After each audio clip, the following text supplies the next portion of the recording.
the greatest football grounds name-wise is where we are tonight in the Southern Football League. We're at the Peanut Farm, which is just behind Luna Park, in between St Kilda and Elwood, the home of St Kilda City, who kick off their season in the Southern Football League under lights. Their opponents tonight, both teams have recruited heavily in the off-season, the long off-season, which has gone 18 months due to the pandemic. And we look forward to seeing how they both go. And Port Melbourne Colts have already played a match in the heat last Friday against Oakleigh Districts, winning by 108 points. My name is Dan Lonigan.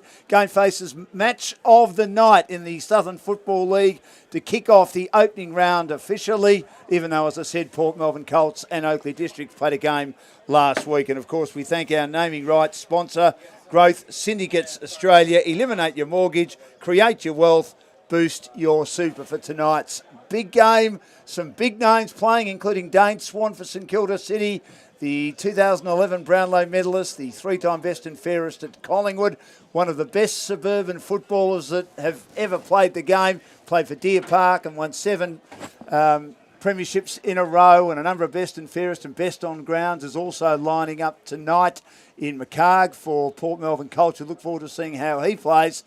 And with me in commentary, certainly for the first part of the evening anyway, is, well, he's a legend of community sport. He's done a lot to promote community sport over the years, worked for the Leader newspaper for many, many years, I reckon for as long as I've been alive.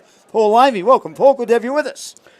Good evening, Dan. And how did you rope me into this again, mate?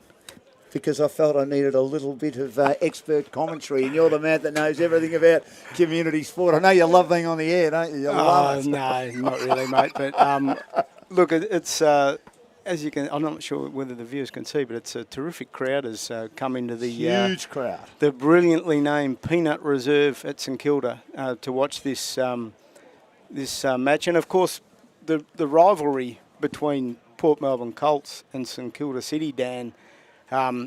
Is very storied. It goes back a long time, and we'll have to get Rodney Gamlin, the legendary St Kilda City president, on at some stage. But there was a famous grand final that the first quarter went for a long time. Bit of fisticuffs involved. How much fisticuffs? A bit like the fines and YCW match? I think it was. It went down in folklore. I think that was a southeast suburban or a federal grand final, but these.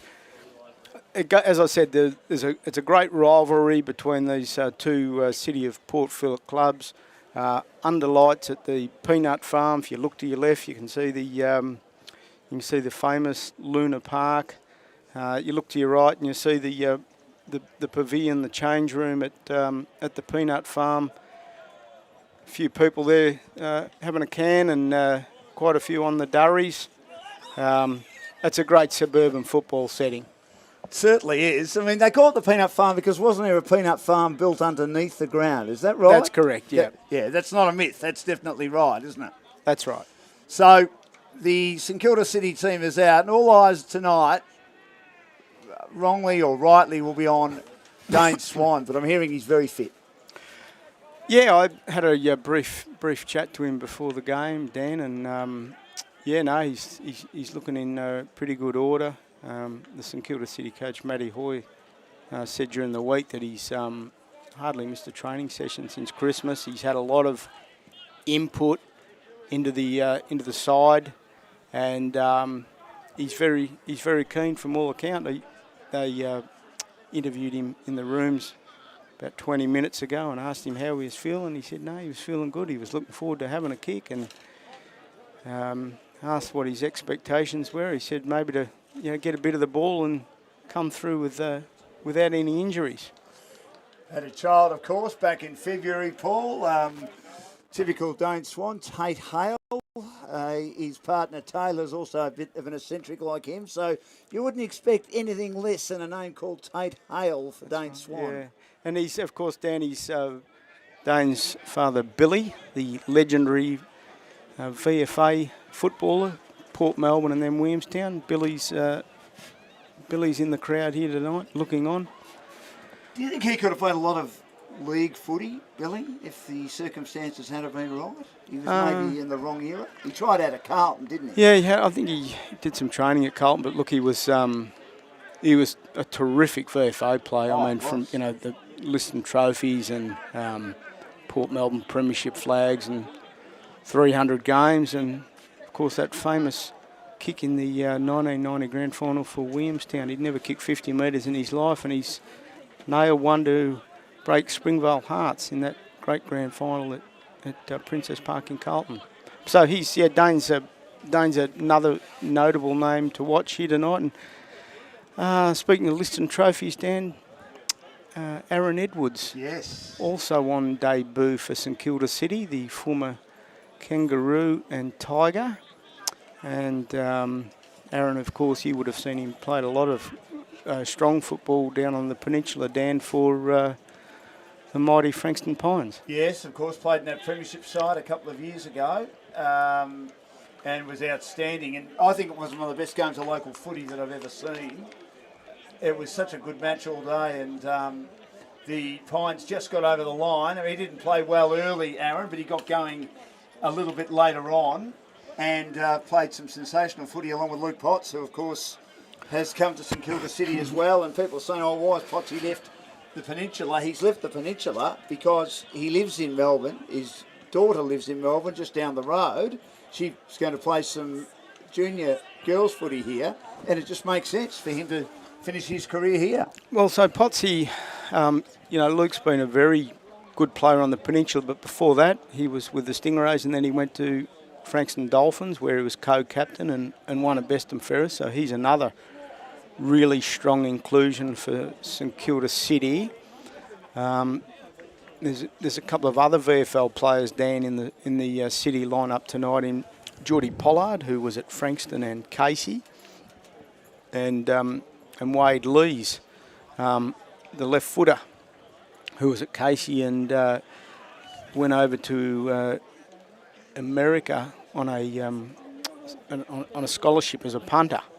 So he's a left footer, really strong midfielder. And he's another good inclusion for St Kilda City. And the other one, I suppose, a key player is McKelty Lafau, who's back at St Kilda City after a few years at Casey, where he had some really good moments in the VFL for Casey Demons. He played in their grand final side. Big, strong lad, can play just about anywhere, Dan. There's going to be a minute's silence here, and we also need to just check the team list as well, Paul. There's a lot of different numbers out there from the numbers that I had for St Kilda City anyway. I reckon there'd be at least half a dozen that don't collaborate with the team list that I had. There was no 79, there was no 38. So we'll have to, and number 37, 37's okay, Yateman, but we just need to work out who's who, and we'll get them in just a second. So we'll just have a minute's silence before we get the game underway. Big crowd here tonight.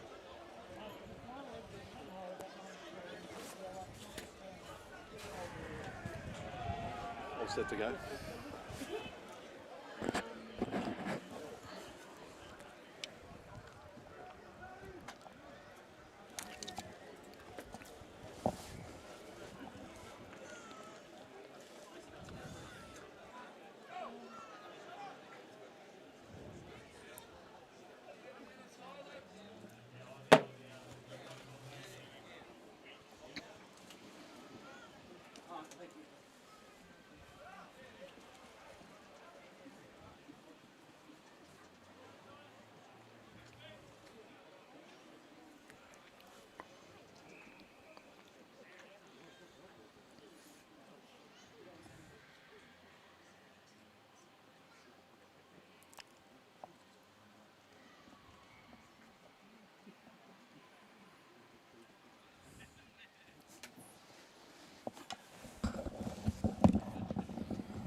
It's a good crowd, as you said, Paul. It's a magnificent crowd. Looking forward also to seeing how Jason Perkins backs up after 10 last week. Was that an indication of how well Port will go, or do you think that Oakley Districts might battle this year? Bit of both, I think, Dan. I think it's probably a year of consolidation for the Oakleigh District side. Well, Perkins he's back at Port Melbourne Colts. He's been a very prominent goal kicker over the journey. Bag of 10. Yeah, nice way to start the season, isn't it?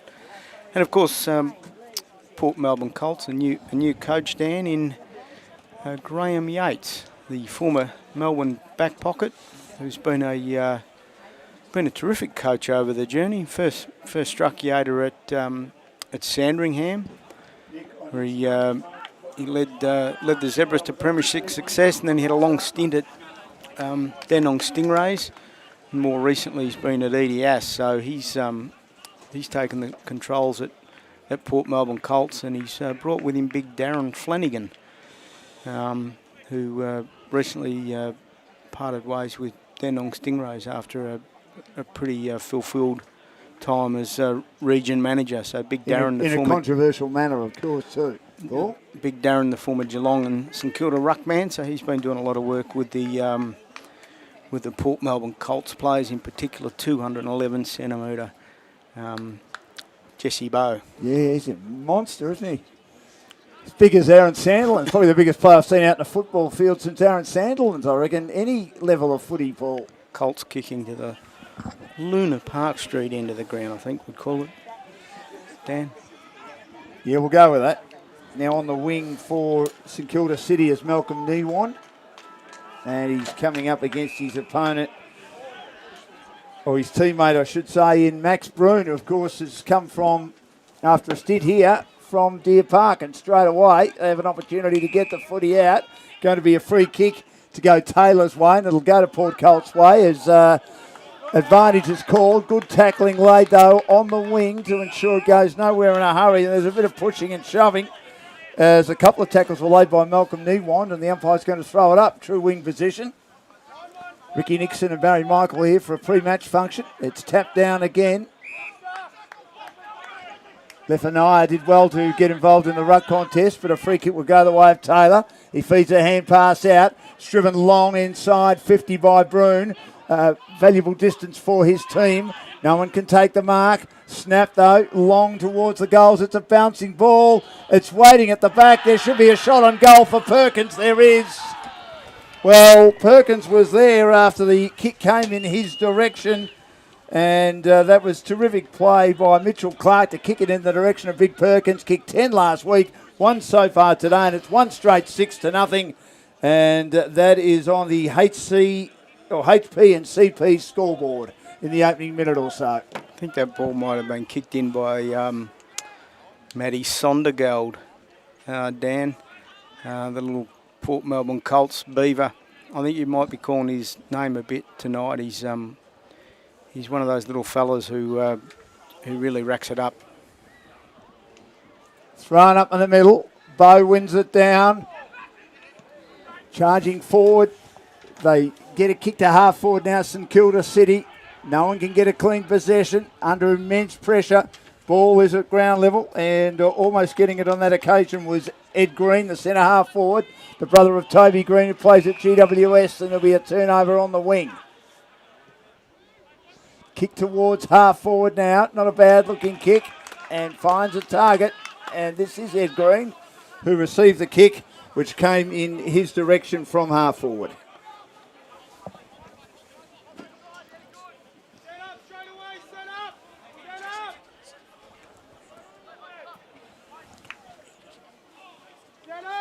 So Green has a shot at goal, and he misses to the left-hand side. It's 1 behind to 1 straight 6. Lots of changes to the St Kilda City numbers at the last minute. So we'll update those for you shortly. It's kicked back into play towards the half-back line. Bowe attacks it. Can't take the mark. The ball is at ground level. Here's Sondergaard now. Gets a hurried boot to ball. It goes a couple of metres. Brune's hand pass misses the target. It's on the wing. Hurried kick by the Colts towards half forward. Almost a mark taken. Player brought to ground for Port Colts. I thought it was taken down at a tackle, and that was Jackson Brown. And it goes close to the boundary. And there is some pushing and shoving. A lot of players getting involved, including the ponytailed Chris DeLuca, who's one of Port Colts' better players, as Paul Amy mentioned a bit earlier. 1 goal to 1 behind. HP and CP scoreboard. Boundary throw in. Bow goes up again. Tap to the front. Going to be a free kick. Which way is it going? And it'll go the way of Colts. Paul Colts. Thank you, Paul. Taylor in short. Half distance pass. Finds his teammate Brune. He's had a lot of it so far. Downfield. Got it back to Mitchell Russell. Be a free kick downfield. And he'll take it at half forward.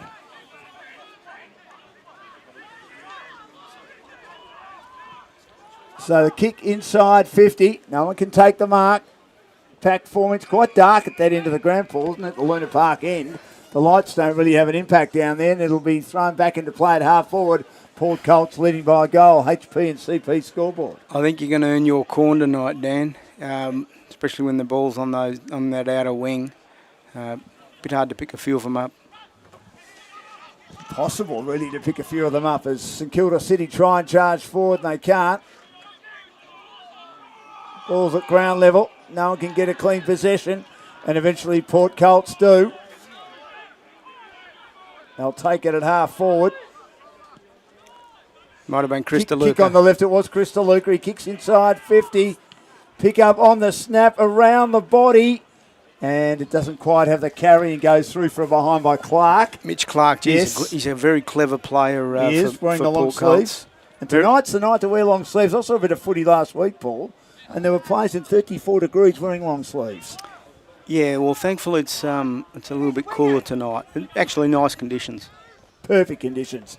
Back into play towards the wing, and a good mark taken by probably the most tattooed man out there. It's a backman marking it half back to St Kilda City. Kicks into the middle of the ground. Ball's turned over again. They've got numbers everywhere, and taking the footy on this occasion, Tyler Jones for Port Colts. Spreads to the outer side, and now they look to drive it forward.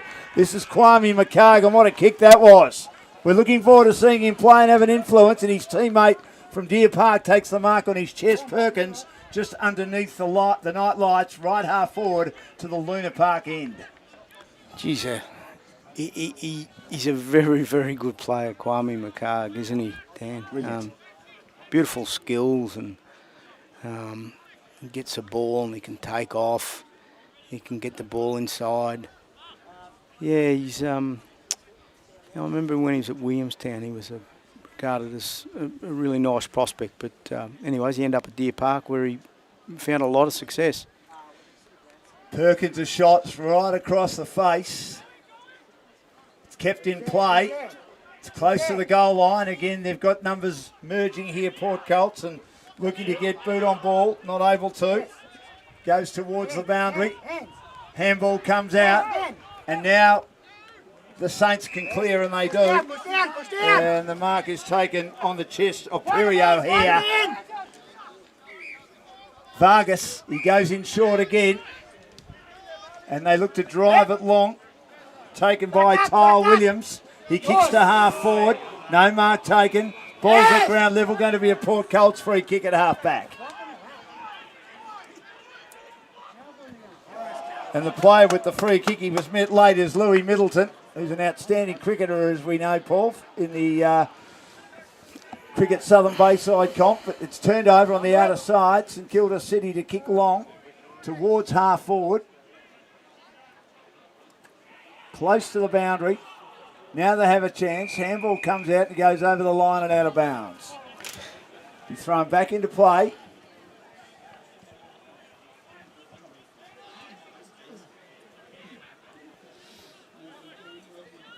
At half forward on the outer side.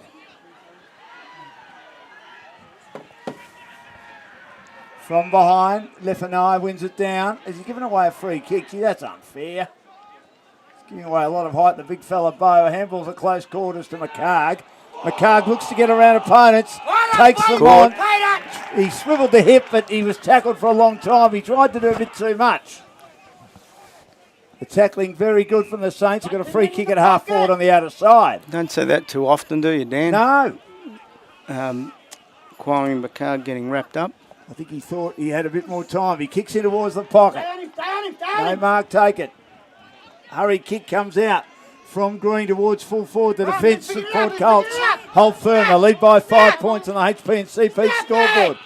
We've got a couple of supporters right below our van. There's a shot at goal by the Saints right towards the line, but in the end, Port Colts do well to knock it through for a behind, and the Pressure on the 50 line. kick at goal registers a behind. 2 behinds to 1 straight 6.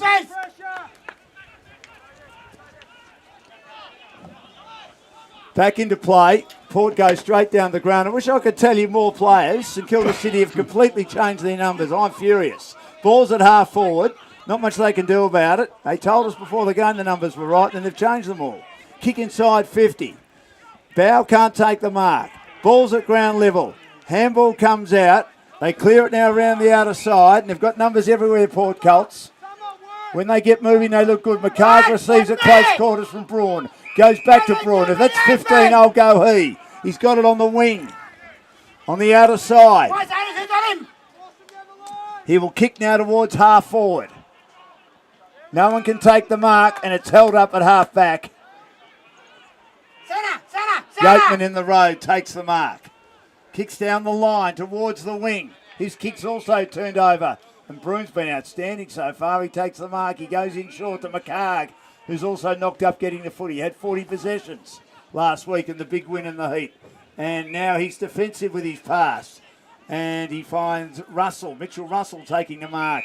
And he gets it to the half-back line now on this occasion as they've got numbers everywhere. And this is Marley Williams, 125 games at Collingwood and also North. Kicks to half forward, slips to the back now towards Clark. Clark will drive long. Perkins in front, brings the ball to ground, rows it nicely. Handball comes out. Chance for a snap at goal. Could be Port's second. Is Port's second. Gee, that was wonderful well recovery by the big fella Perkins. He got the hand pass out, and they get their second goal.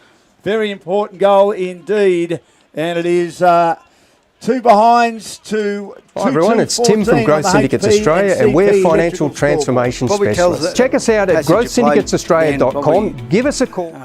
Gives a fair indication of why that big fella's been such a prolific goal kicker. He's very strong in the air, and as you saw there, he's pretty able when the ball's on the ground. Dan, we just got a message from the Noble Park football manager, Steve Coates, who's the Adrian Dodoro of Suburban Football Recruiters. He said, "G'day, mate, can you please get me Kwame McCarg's number?" He said, "I'm watching and listening. He's a star." He is well, a star. He is a star too. I think he's a better recruiter than Adrian Dodoro. He couldn't say Adrian Dodoro's a good recruiter for him. Oh, he's picked up a couple of nice players this time. Young yes, Cox. But, I mean, okay. But what about his trading? Kick inside 50 again. That was Sondelberg on that occasion. He was magnificent. Sondelgeld, I should say, with the kick well inside 50 and eventually goes out of bounds in the forward pocket. He just charged out of the middle and gave it a lot of depth, and boundary thrown right beside the behind post. 2-2-14 to 2 behinds on the HP and CP electrical scoreboard. Boundary throwing. Hand pass comes out again. They'll look to clear for defence once more. St Kilda City. Bow. Gee, was high because he's 211 centimetres. He couldn't take the mark. Picked up by Taylor, and Taylor kicks it quickly inside 50. And Port Colts doing all the attacking with a 2-goal lead early stages to the Luna Park end of the ground. Can't quite see who's got the footy. I think it might be Jackson Brown. He's not running on it. No, it's not. It is number 77. It's Charlie Clark, who's Mitch Clark's cousin. He misses to the left-hand side, a behind. And, of course, young Charlie, who's 17. He made his debut last week, and he's the son of the legendary Port Melbourne Colts player and coach, Jason Clark. Yes, Jason, who's on the coaching staff for Port Melbourne Colts tonight. He's serving as assistant to Graham Yates this year, Dan. 2-3 to 2 behinds. Kick down the line towards the half-back line. No one can take the mark. The ball's at ground level. It goes towards the boundary, and it's not kept alive on this occasion by the St Kilda Saints. Trying to do that was Perry O'Hare, Vargas, and a bit of pushing and shoving, and it'll be a boundary thrown right beside our behind post. Lefenai involved in that. It'll be thrown back into play. Do the ruck work. Tulali doesn't get to him, though. Waiting at the back, Hosking, and then taking it away from the contest is McCarg. High kick inside 50, but a good defensive mark taken by the Saints. Who are under the pump here. Every time he gets the foot, he uses it nicely. Quick kick out wide, and St Kilda City have the ball now. Looked like Wade Lees on the left. Yes, it was Wade Lees kicking down the line, the left footer. Off the pack. Might be a free kick here against Port Colts. Luke Potts taken driving by him into Potts. attack. Yes, he does. He kicks towards half forward. He's changed his number as well. Wearing number 45. This will drive me mad all night. We'll get them at quarter time, I promise. And there's a mark at half forward. Right half forward. Every single number is different. Every single number. And it wasn't the case, and I don't mean to get angry, it wasn't the case when I looked at them before the game started. Shot at goal now for St Kilda City for their first tonight. Goes right across the face and through for a behind. Why do you put it up, Paul, on Sports TG? I know I've come from the AFL, but why do you put it up on Sports TG? We learn the numbers, and then they completely give you different numbers. Anyway, we'll have a chat later. Kick down the line towards the half-back line on the outer side. No one can take the mark. Ball's at ground level. Handball comes out. No one can get it cleanly. Now they've got an opportunity to take it on this occasion. Tackman is one that does have the right jumper. It's in the middle of the ground and taken on this occasion by Vargas. He kicks long towards full forward and eventually goes out of bounds in the forward pocket. 3 behinds to 2-2-14. Is Swan wearing 29?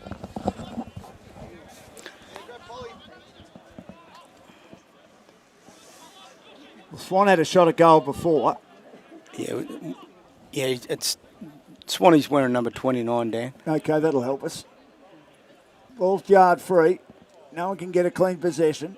Forward pocket on the outer side.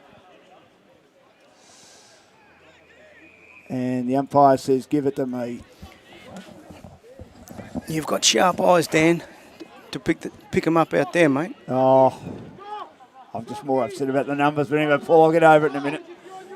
Boundary throwing, because I don't know the guy, don't know the players or the league like you do, and that's what I'm priding myself on, getting it right. We'll get an update, mate. It's not rocket science, isn't it? No use getting steamed up about it. No, thank you, Paul. Great Syndicates Australia, our major sponsor. Kick down the line. Bo is there, close to the boundary, and no one can get a clean possession. It'll be thrown back into play on the wing on the outer side.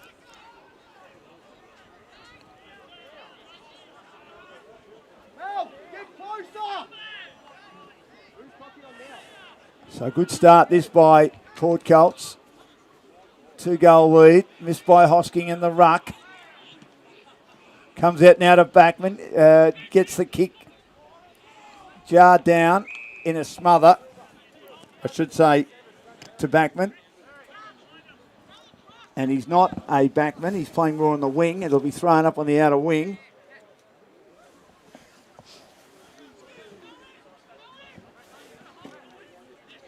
Open-handed slap.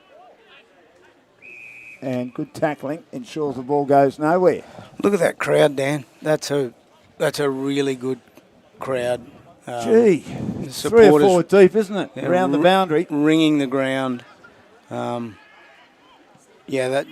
Roddy Gamlin, the St Kilda City president, would be wrapped with that. He would be. Ball's close to the boundary. And eventually goes out. I thought it went out. It was kept alive. Here's McCarg. Was that the champ? Yeah, he was. He was able to keep it alive and squeeze it along the ground and keep his team inside attacking 50. Little foot pass comes up. And they've got the ball on the outer side. Kick inside 50. And it was one of those spearing passes that didn't find the target. Loose ball again. Close to the boundary. Port Colts have a shot at goal and it's out of bounds on the full. 2-3-15 to 2 behinds. I think on the HP and CP electrical scoreboard. I think Big Jesse Bow was just suggesting to his teammate that he might be better off centering it next time. Geez, he is 211 centimetres. Yeah, he's the biggest player I've seen. He's pretty raw, Dan, but I think as we said before, he's getting some tips about the ruck craft from Big Darren Flanagan. He's in good hands. Kick back into play. St Kilda City managed to take the mark and clear it to the wing on the outer side. And eventually Lefanoe does well, but his kick to the middle of the ground was no good. Taylor there, intercepted at half back. Good play. Kick towards the wing on this occasion for St Kilda City by Malcolm Niewand. And now it's picked up once more by DeLuca. He kicks inside 50, and they're turning it over a lot on the wing, St Kilda City, but the defence is holding out okay. Done a good job in the by 13 points. HP and CP Electrical scoreboard. Kick down the ground is good to Backman, receives one. That should nearly be 50 against Sondergaard.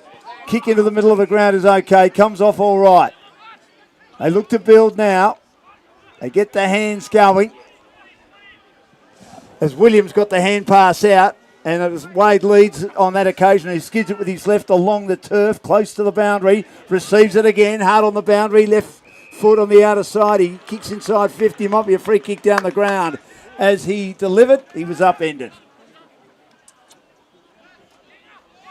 I can't believe this crowd. It is 3, 4, 5 deep, isn't it? They reckon they've got a big crowd down at Skybus Stadium tonight as well for the Pines and YCW match. Yeah. Look forward to seeing how Blake Mullane performs. This is a terrific crowd. Very still night here in St Kilda too, Dan. It is. A little bit cool, but not too bad.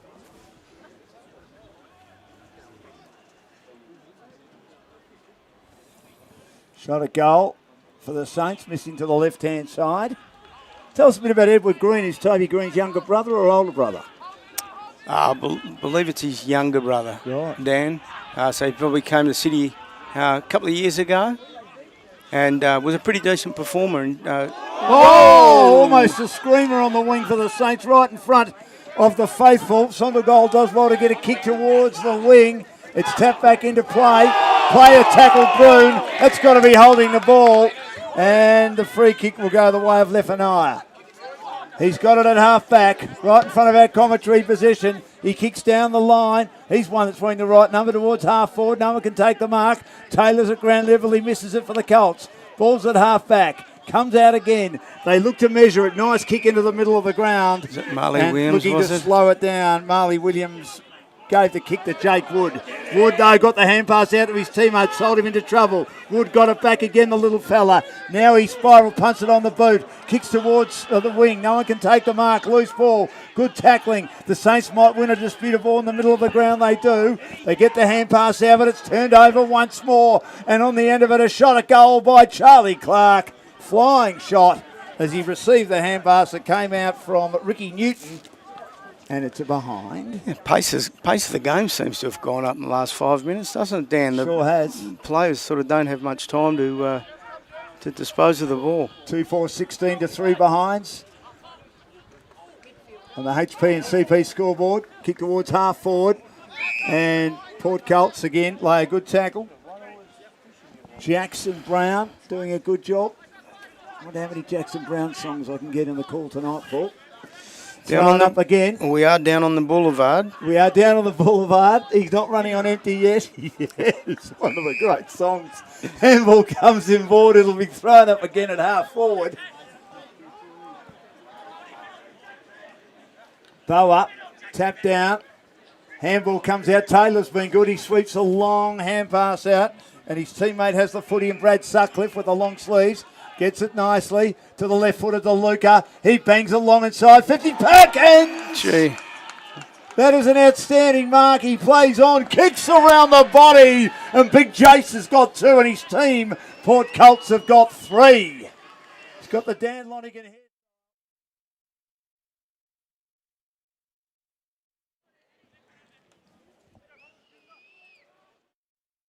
Hi everyone, it's Tim from Growth Syndicates Australia and we're financial transformation specialists. Check us out at growthsyndicatesaustralia.com. Give us a call 1300 205 556. See where GSA can improve your financial position. Game changer goal of the day. We thank all our sponsors and led by Growth Syndicates Australia. Eliminate your mortgage, create your wealth, boost your super. Ball will be thrown up in the middle of the ground. What a goal that was. That'll have to be one of the game-changer goal of the days as he took a great mark and played on quickly. Big Perkins, Paul. How many has he got now, Dan? 2. 2 or 3? 2 of the 3 that have been kicked so far. Out of the middle of the ground. to Backman, does well. He's been okay for St Kilda City so far. Kick towards the wing on the outer side, and it's kept alive. They're under some pressure. Play on quickly, and ball is squared up. Picked up on this occasion, and he does a good job to get it out. Is for Lulu, but in the end he turned it over, and it's intercepted brilliantly by Max Broom, who's back at Port Colts after a stint at Deer Park, and he finds a teammate at right half forward. They've certainly got some firepower down there, St Kilda City, but the forwards down there aren't getting too many looks at the ball. You have a look at that. You look at Green and Aaron Edwards. Swanee's floating around down there. He is. This is a high kick. Perkins is there again. Gets to the line, and unfortunately for Perkins, he couldn't get it on the second grab as the kick came in from Jackson Brown and misses to the right-hand side. We've got the score at 3-5, 23 to 3 behinds. HP and CP Electrical scoreboard. The kick back into play is okay, and the mark taken down there by Caleb Mason. Plays on quickly. Got a handball to Potts. Potts kicks to the wing. Thought a play was held on to his Swan. Swan picks it up, does well. He screws a kick around the body towards half forward, and that's out of bounds.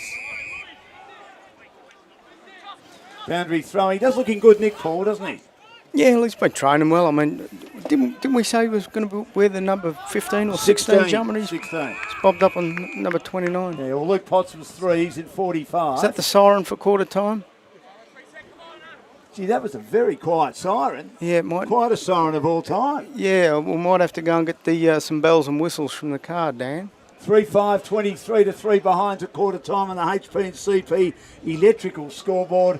The lead is 20 points. Of course, our major sponsor tonight is Growth Syndicates Australia. Eliminate your mortgage, create more wealth, and boost your super. We'll take a break and be back with the second quarter shortly. Great to have Paul Amy, the greatest scribe in community footy, with us tonight.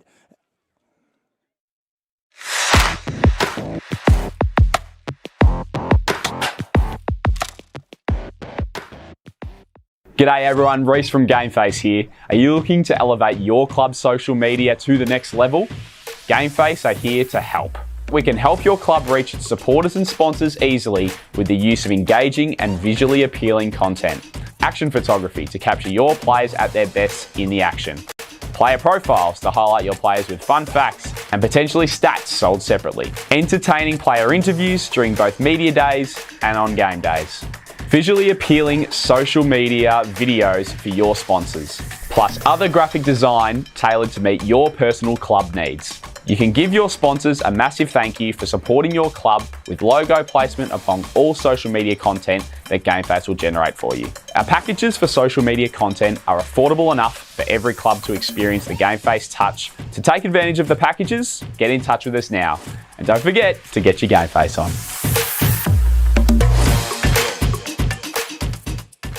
Hi everyone, it's Tim from Growth Syndicates Australia, and we're financial transformation specialists. Our clients are eliminating their mortgage in a much shorter period of time, creating more wealth and boosting their super. This is all done without impacting their lifestyle. Sounds amazing? Well, let me explain a little bit about the GSA Advantage. With clients all around Australia and a head office located in Elsternwick, our team of very experienced professionals enable unique and exclusive property investment opportunities through wholesale investing for clients to achieve specific outcomes. Our current projects are located in Brighton, Malvern East, Kew, Glen Iris and Mont Albert North. Everyone's busy and that's a fact. But did you know for every day you have a mortgage and underperforming investments or superannuation, you're missing out on $350 every day. It all starts with a friendly phone discussion to then arrange a meeting to provide you with a clear picture on what GSA achieves for our clients, and with no charge or obligation, see where these results can apply to you. So check us out at growthsyndicatesaustralia.com. Give us a call on 1300 205 556. I'd love to have a catch-up coffee with you at your place or our office. See where GSA can improve your financial position.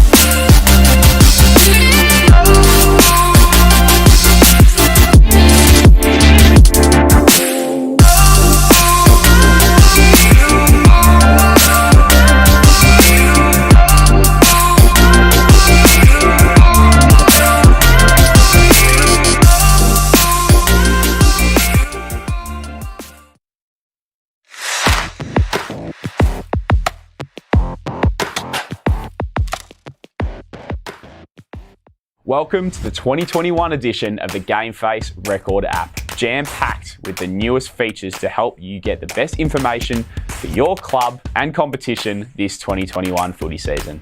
New users will now be prompted to sign up via Facebook or email to help out with our new interactive features.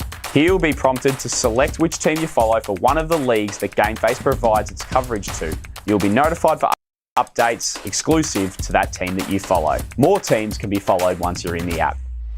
Some other exciting features include the new social media capabilities. The newsfeed from our designated Facebook groups is now synchronised through Facebook, so you can now get the league's latest news right through our app. GameFace is now also introducing GameFace TV alongside the new update. Here, you'll be able to watch GameFace Match of the Days, interviews, and other video content that we provide, all in an easy-to-access newsfeed.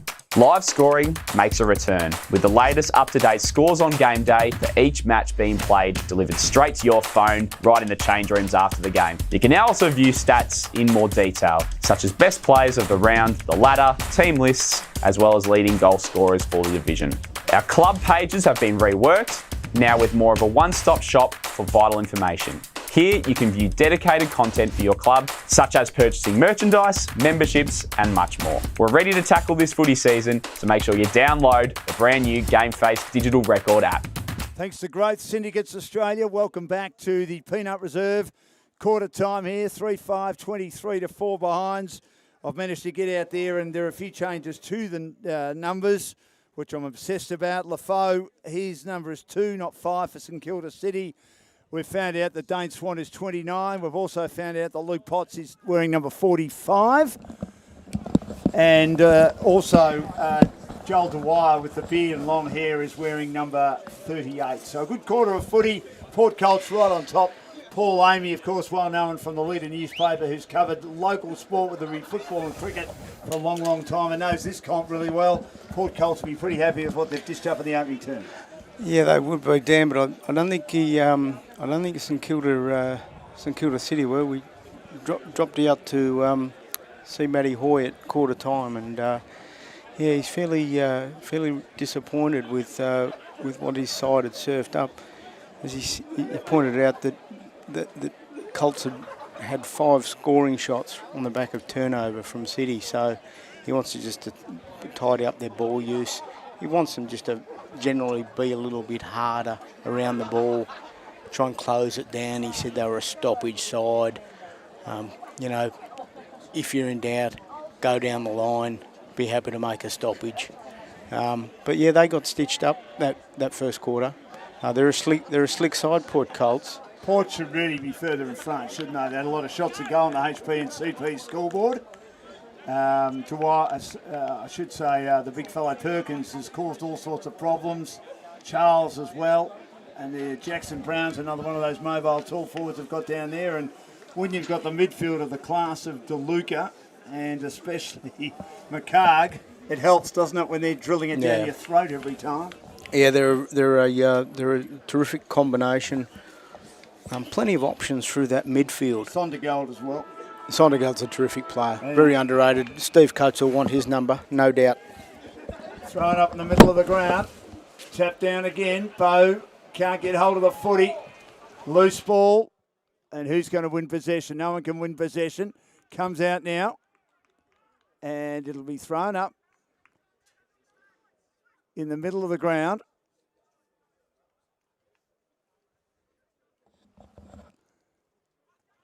And who's going to get a clean possession? No one can. And eventually the umpire comes up with a free kick. Big Bo was involved in the ruck there.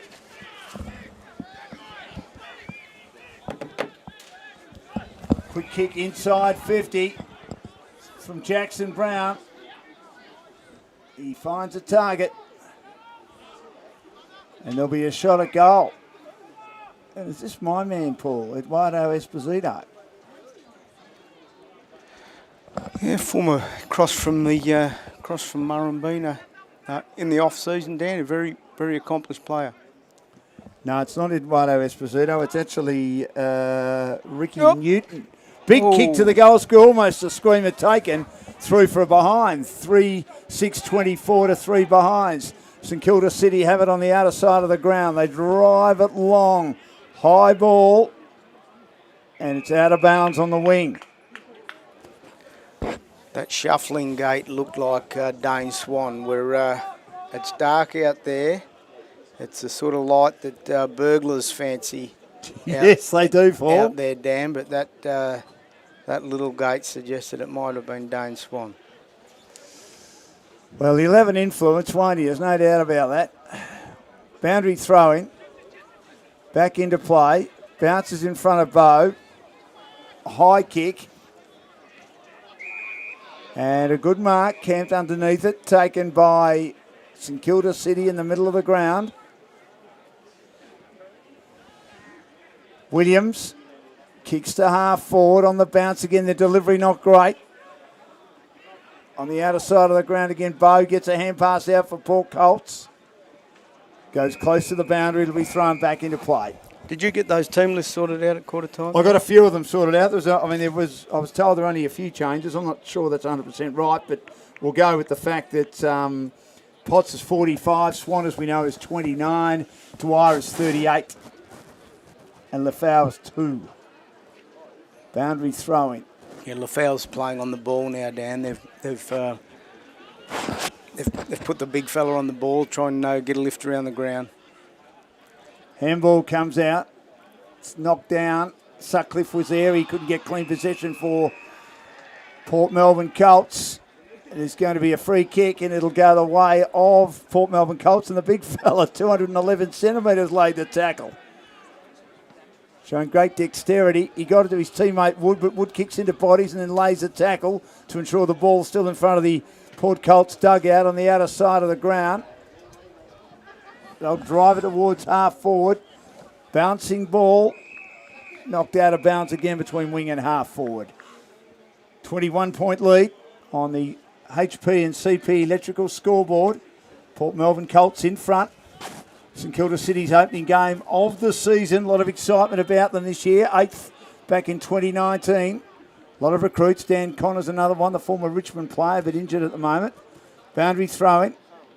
Tap down again. Bo does well. Defensive give on the outer side. And again, Sutcliffe receives the hand pass. Kicks inside 50. No mark taken. Ball's at ground level. Gets close towards the line. It's kept alive again. Hurried kick comes out for the Saints on this occasion by Mason. But once again, Port Colts are setting up a wall with the biggest man out there in Jesse Bow. Bangs it inside 50. Fisted down again.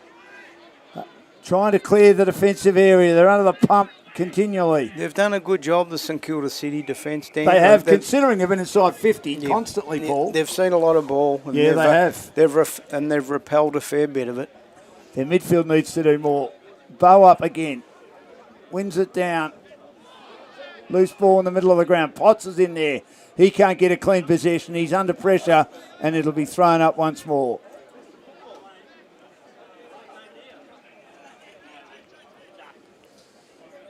Bow again. Comes out to Potts. Feeds it clear. Swan, a handball now on the outside to Dwyer. Kicks inside 50. That's better. But the Port defenders recover better. They bring it out now towards the broadcast side of the ground. And Broon marks it half back. Broon kicks down the line, almost off the side of the boot. Will it stay in? It won't stay in for Sondergaard to get it. And it is out of bounds, right in front of our commentary position.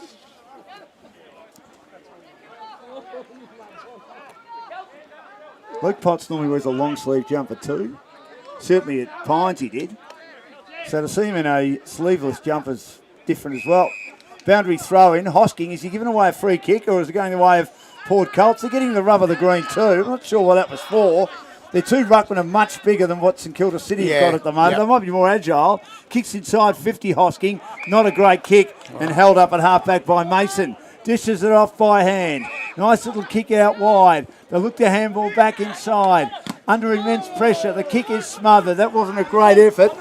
Under tremendous pressure was Wade Leeds, the left footer. Doesn't seem to have a right foot, and it was closed down immediately, and it ricochets out of bounds in front of the big crowd who are all camped in front of the social club rooms here at the Peanut Reserve. Little Geordie Pollard involved there for St Kilda City, Dan. He needs to get a little bit more involved too. 24-3. Tapped down by Hosking. Expert comments by Paul Amy. Kick inside 50. Nice mark again. Mason's been solid across half back. Gets the hand pass out. That kick has almost run down. Should nearly be a free kick. Loose ball. Opportunity taken on this occasion by Pollard. On the left, he kicks down the line towards half forward. And that is a spectacular mark taken by the Saints on this occasion. And that was O'Hare. He does well to kick inside 50. Centering ball to centre half forward. That's better play. O'Hare Vargas manages to spot up a target. And the mark is taken at centre half forward. That was much better. Better ball movement. They need this, mate. They sure do.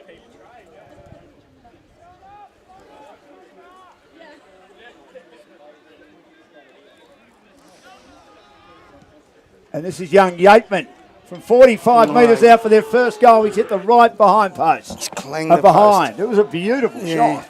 Clanged the post. They He needed sure that did. one. So Port Colts back into play, low and flat to half back. What a delivery that is. And they'll kick the ball towards half forward, but they're getting their defenders back.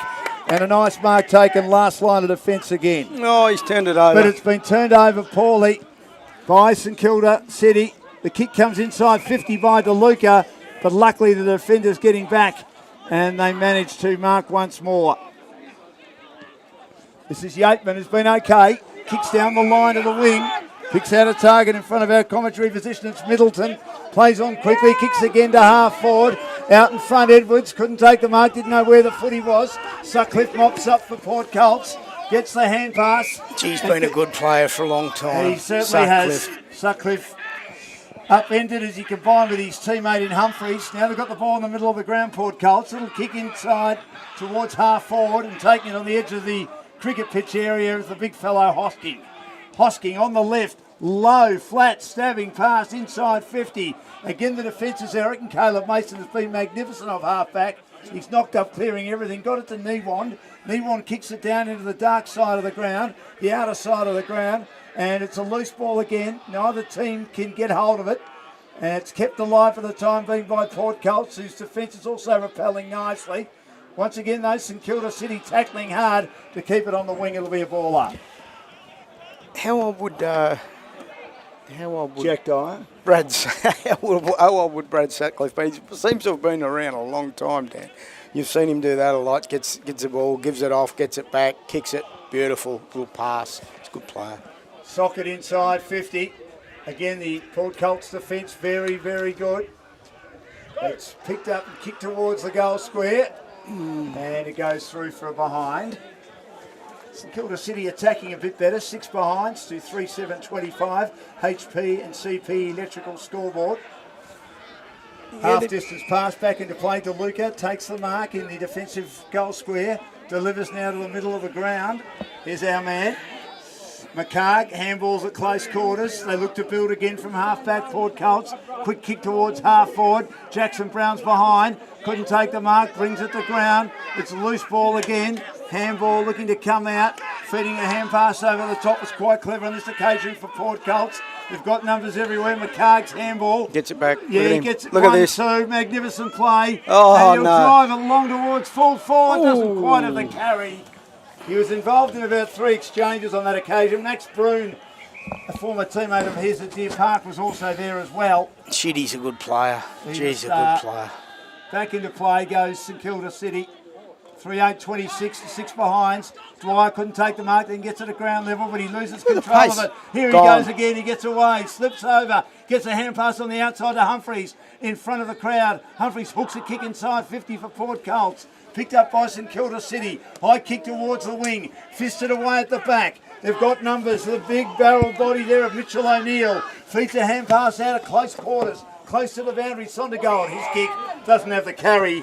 And a good mark taken on this occasion by Caperon for St Kilda City at half back. And of course, Mitchell Neal's Mitch O'Neill's got the job on Aaron Edwards, and he's wore him pretty tightly, and he's done a fair job. Edwards has got a mark here Edwards now. takes the mark now as St Kilda City brought it up, but O'Neill does well to hold him up. Well done. Has to go back. He finds a target in the middle of the ground. Geordie Pollard, St Kilda he's City come into the Pollard game, doing hasn't well. he, He's had Dan? a few possessions. Yeah, he's come into it. Recent times, Pollard. Another one's changed his number to 79.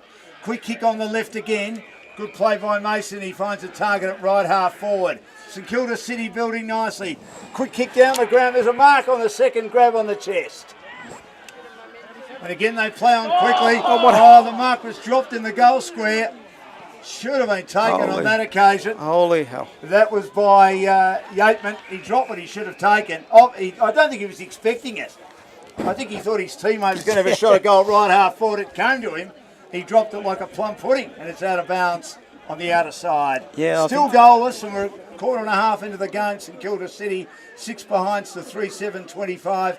HP and CP Electrical. I think you might be right there, Dan. It seemed to come as a bit of a surprise to him, the appearance of that football. Hosking taps it down on the rove on the outer side. Is your man Sutcliffe. Yeah, look at that. Steps Beautiful around an skills. opponent, kicks towards half forward. He does well, the big man Perkins, but then loses control of it. Had the ball stripped by Williams, who's giving his team good run out of defence in Kilda City. But the problem is that they're collapsing across the winger at half forward as Port keeps setting balls back. High kick towards half forward again, off hands. No one can take the mark. The ball again finds itself on the deck. It's knocked forward. Handball comes out. Again, a quick kick around the body. Good play by St Kilda City, but they've got the numbers again. That running midfielder of the Port Colts looks impressive. Kick towards half forward. Player snuck out the back, and that's DeLuca. Handy man to have sneaking out the back. Takes the mark just right of centre half forward. Who kicked the ball to him, Dan? We'll find out in a minute. There's a bit of tapping of him and patting his back, front edge of the centre square. Speaking of good footballers, this guy's DeLuca. Yeah, he's one of the best in Southern. He's was a very decorated waffle player. Came over to Colts in 2019. Had some injuries. I think there was a suspension there at one stage, but really good player. There's a lot of good players at this game. The 45-metre kicks are working for Port at the moment. At times they're, even though I think the St Kilda City defence is doing a good job, Paul, they're catching them out, aren't they? It's tapped down again when they manage to deliver inside 50 like that. The ball is at ground level. Jackson Brown's on the bottom of the pack and it'll be thrown up. We've just got a message from Dandenong Stingrays coach Nick Cox. Dan, what a bench. Yates, Flanagan. Oh, boy. Oh, boy. Yeah, it's a pretty good bench, isn't it? Nick Cox, great man. He's done some work for GameFace a couple of years ago in the first year of the Outer East. His son Mitch, who's one of the more interesting characters in local footy at Narre Warren. He's at Premiership. He's back at Frankston Dolphins, well, Dan. I'm glad he's having a crack at it this year. Pollard got a hand pass out of the pack, and then his teammate was about to receive it, and the tackle lingered, and he'll take it at half back on the outer side. So that is the left footer Wade Lees with the footy on that outer side. He's been quite busy. He was taking a few deep breaths at quarter time, but like he's probably had his 5 or 6 disposals this quarter. Wade kicks down the line, big pack there. No one can mark. Emerging Potts, the old 1-2 goes for a pass to Pollard. The kick had too much on it. Luckily there was supporting Mason, but he turns it over in the middle of the ground to DeLuca. Got the hand pass out to McCarg. McCarg finds a teammate in Wood who marks forward to the play. Wood will go for a kick into the pocket. That's good play. The turnover hurts you every day of the week, and it's not something that the great Luke Potts normally does. And unfortunately for St Kilda City, a player was loose, and this is Ricky Newton to have a shot at goal at left half forward. Been a bit of a recurring theme tonight, hasn't it, Dan, with St Kilda City? They've turned it over, and often they've sort of been punished. It could cost them another goal. Yeah, Ricky Newton to shoot a goal. They're missing everything. This has been their issue. Still no goals this quarter. 3-9-27 to 6 behinds. HP and CP Electrical scoreboard. Pollard getting a bit of it, receives the kick in. He gets the hand pass out. Williams drives it long, about 50 metres to the attacking side of the centre square or the cricket pitch. Opportunity for O'Neill. Held up on a tackle. He tried to escape, but the umpire said, oh, gee, no problem. I'm not sure about that. He was trying to go to the races, Big Mitch O'Neill of Port Colts. It'll be thrown up at half forward. Bo taps it down. Here he is, charging away, but Good he gets tackled late. Well does tackled. McCarg. Screws a kick towards half forward. No one can get a proper possession. Going in very hard, both teams. O'Donnell was there for Port Colts. Had a teammate escape from the contest. Taylor gets it on the outer side, and they get ready to build a Sutcliffe is involved in the link once more, and the kick's a beauty to Newton, who takes it at half forward. He's had a good quarter. He has had a good quarter. He draws a man, brings it on the outer side of the ground. Under some pressure, Sutcliffe tried to take them on too much and is taken down at a tackle. Gone, your right ball. Free kick to St Kilda City. His defence hangs on, despite the fact there are so many inside 50s. Port Colts not putting them away, which would annoy Graham Yates, Grimly the decorated coach. Resolutely, it's held on that St Kilda City defence, and they're probably looking to some teammates further up the ground. So They get hold of it again, and this is Jones, Tyler Jones inside 50. And unfortunately for St Kilda City, the kick carried a bit too much for the defenders, and waiting at the back is Perkins. He'll have a shot at goal. He's kicked 2 already. They've only kicked 3, none this quarter, and kicked one of the goals of the day, the game-changer goal of the day in that first quarter. It was sensational. So Perkins, a star for Deer Park, kicked 100 goals there. he's generally a pretty safe kick, Dan. I have a question for you in a second, Paul, and the hand grenade's right next to you. I think you know where I'm going to go, don't you? He decides to play on and kicked straight into the man on the mark, of course, couldn't move. So he veered and kicked straight in the man on the mark. Contested half forward to Backman, beaten by O'Neill. Does want to dish a hand pass out and then finds a teammate who does magnificently to dish it off. That was Mitchell. And again, they've got numbers everywhere. Taylor did well. They switched to the outer side. This is what they've done so well, Port Melbourne. We'd love it more on this side of the ground because we can see more. Kick down the lines, knocked away over the boundary line at half forward as the lead remains 21 points. 3-9-27 to 6 behinds. St Kilda City without a goal. Approaching half-time, HP and CP scoreboard. And, of course, our major sponsors tonight, Growth Syndicates Australia. Eliminate your mortgage, create more wealth and boost your super. Well, Jake Woods is he's been another good contributor for the Port Colts. Dan, they've had quite a few of them. At the row, Sutcliffe kicks to half forward, loose ball again. McCarg does well on the up, gets the hand pass out, chance for a snap at goal. Just missing to the left-hand side. On that occasion, that was Charles. That was Mitch Clark. I should say. Couldn't quite find the distance again. St Kilda City have the numbers. Newan's there. He gets a hurried squeezing kick that gets partially smothered. The ball's out at half forward now. Looking to drive his team for Marlow. Well done. Does well. Good kick to half forward. Edwards dropped the mark he should have taken. Got the hand pass out. Now they've got a chance to finish it. And St Kilda City kicked their first goal of the night. And finishing it off for them magnificently on that occasion. We'll find out who that is. Esposito. Eduardo Esposito, thank you, Christian, is helping us out tonight. And he took the hand pass and he had a flying shot from 45 metres out. And they kicked their first goal there, 1-6-12 to 3-9-27. The margin, 15 points, halfway mark of the second quarter on the HP and CP electrical scoreboard. Here's Paul Amy. He probably saved Aaron Edwards a few blushes there. He had a good look at the ball, Edwards, and came in and it went out. You don't see that happen too often. But or a curve, Paul. You're a wordsmith. Tap down in the middle of the ground. At least he's getting into the game. Out of the middle, he's getting into the game. Quick kick inside 50. Good play by Port Colts again. Oh, crashing the pack. Shot at goal by O'Donnell, didn't he do brilliantly? And he wore 3 or 4 tackles. He went where Angels feared to tread. Bang, bang, bang. Was in more trouble than a one-legged man in a butt-kicking contest and just misses to the left-hand side. 3-10-28 to 1-6-12. Did you ever use that at the ABC, Dan? Never did, Paul. God, used it at 3HA. Kick back into play to the half-back line.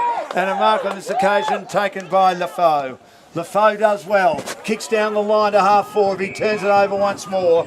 And Port getting their numbers back as they have right throughout the afternoon and evening. And Jones has got the mark. Tyler Jones, his kick is nearly turned over. In the middle of the ground, Lefanui was there. He couldn't quite get hold of it. May have been tackled without the footy too. Ball's in dispute. Hand pass comes out. Player tackled just as Broome got the loose ball. Lafoe again kicks St Kilda City towards half forward. It's got to carry. No one can pick it up. Now there's a shot at goal, but unfortunately for Toby Green's brother, Ed Green, it's off the side of the boot and out of bounds on the full. I think they were looking for a free kick there for holding the man. The Saints.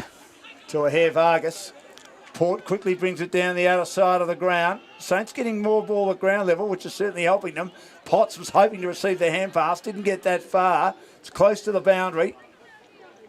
Potts is there, shoving his opponent over the line between wing and half forward for St Kilda City, who trail by 15 points, have done a mighty job to stop Port Colts from being further in front their defence. And there's the siren for half-time. So 3-9-27 to 1-6-12 in the HP and CP electrical scoreboard, a 15-point lead.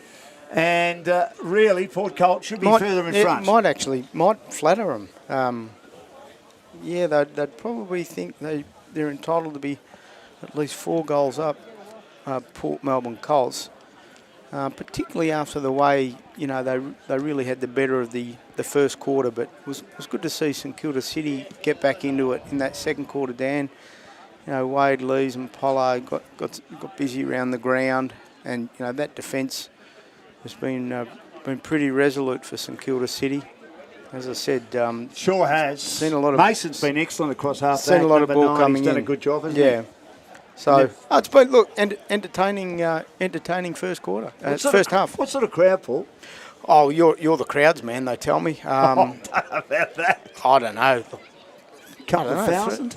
Oh, it'd have to be, wouldn't it? You sort of stick your head out and you have they're pretty in front of the social club. They're 5 deep and. They've already run out of beer. Have they had a lot of night matches? Not that I can recall. But they've got a nice night front. They've got their great City of Port Phillip rival, and I mean there's not much wind. It's the weather's pleasant.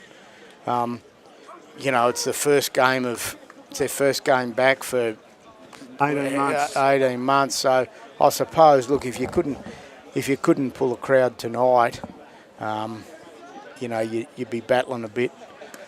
This would be the 2 most northern teams, wouldn't it? Yeah, that's right. The competition. Yeah, that's right.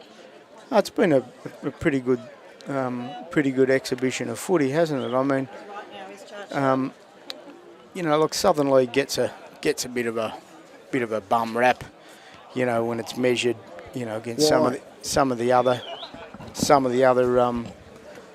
leagues. It hasn't in the past. It hasn't had the calibre of player.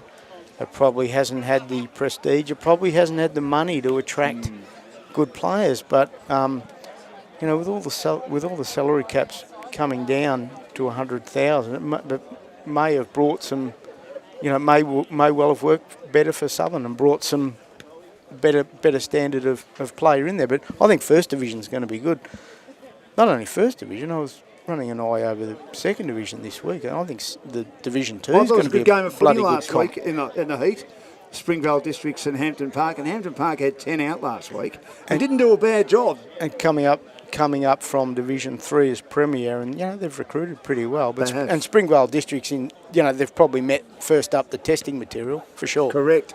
Question before we take a break. Can I mention the War, Paul? Deer Park, how do they do it? I don't know. Phenomenal success, isn't it? 7 premierships, and hey, you hear stories, but they got audited by AFL Vic. There was a long. I don't know how there was a long managed to pass that. Well, why? The AFL Victoria went through their books and gave them the all clears. I mean, I don't. I know the rest of the league can't understand it. Oh, well, I mean... Because I live out that way and speak to a lot of people. Yeah, no, I hear the stories that you hear, Dan, but the fact is that AFL Victoria cleared them. I mean, and, good, 7 premierships on the spin.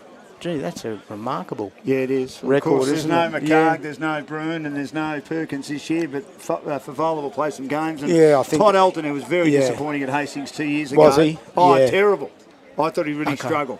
Yeah, right. Really struggled. Didn't really help them much at all, in my personal opinion. Now, on our Facebook page on GameFace, I'll be belted for that, but that's just an opinion. Opinions like back science, Paul. We've got one. But look, we must take a break. If you'd like to hang around, we'd love to have you. Up to you, mate. If you've got work to do, you've got work to do. But you've done a great job. And if I got a bit fired up about the numbers in the first quarter and I offended you, I apologise. I just like to get it right. But anyway, we're there now. And You're a professional, I'm mate. trying to be. We'll see what happens in the second half. 15-point lead at half-time for the Port Colts on the HP.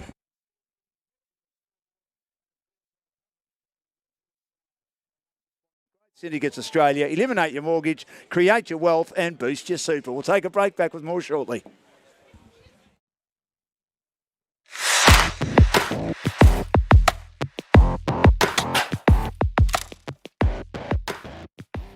Welcome to the 2021 edition of the GameFace Record app, jam-packed with the newest features to help you get the best information for your club and competition this 2021 footy season. New users will now be prompted to sign up via Facebook or email to help out with our new interactive features. Here you'll be prompted to select which team you follow for one of the leagues that GameFace provides its coverage to. You'll be notified for updates exclusive to that team that you follow. More teams can be followed once you're in the app. Some other exciting features include the new social media capabilities. The newsfeed from our designated Facebook groups is now synchronised through Facebook, so you can now get the league's latest news right through our app. GameFace is now also introducing GameFace TV alongside the new update. Here, you'll be able to watch GameFace Match of the Days, interviews, and other video content that we provide, all in an easy-to-access newsfeed. Live scoring makes a return, with the latest up-to-date scores on game day for each match being played delivered straight to your phone, right in the change rooms after the game. You can now also view stats in more detail, such as best players of the round, the ladder, team lists, as well as leading goal scorers for the division. Our club pages have been reworked, now with more of a one-stop shop for vital information. Here you can view dedicated content for your club, such as purchasing merchandise, memberships, and much more. We're ready to tackle this footy season, so make sure you download the brand new GameFace digital record app. Get your GameFace on. Hi everyone, it's Tim from Growth Syndicates Australia and we're financial transformation specialists. Our clients are eliminating their mortgage in a much shorter period of time, creating more wealth and boosting their super. This is all done without impacting their lifestyle. Sounds amazing? Well, let me explain a little bit about the GSA Advantage. With clients all around Australia and a head office located in Elsternwick, our team of very experienced professionals enable unique and exclusive property investment opportunities through wholesale investing for clients to achieve specific outcomes. Our current projects are located in Brighton, Malvern East, Kew, Glen Iris and Mont Albert North. Everyone's busy and that's a fact. But did you know for every day you have a mortgage and underperforming investments or superannuation, you're missing out on $350 every day. It all starts with a friendly phone discussion to then arrange a meeting to provide you with a clear picture on what GSA achieves for our clients, and with no charge or obligation, see where these results can apply to you. So check us out at growthsyndicatesaustralia.com. Give us a call on 1300 205 556. I'd love to have a catch-up coffee with you at your place or our office. See where GSA can improve your financial position.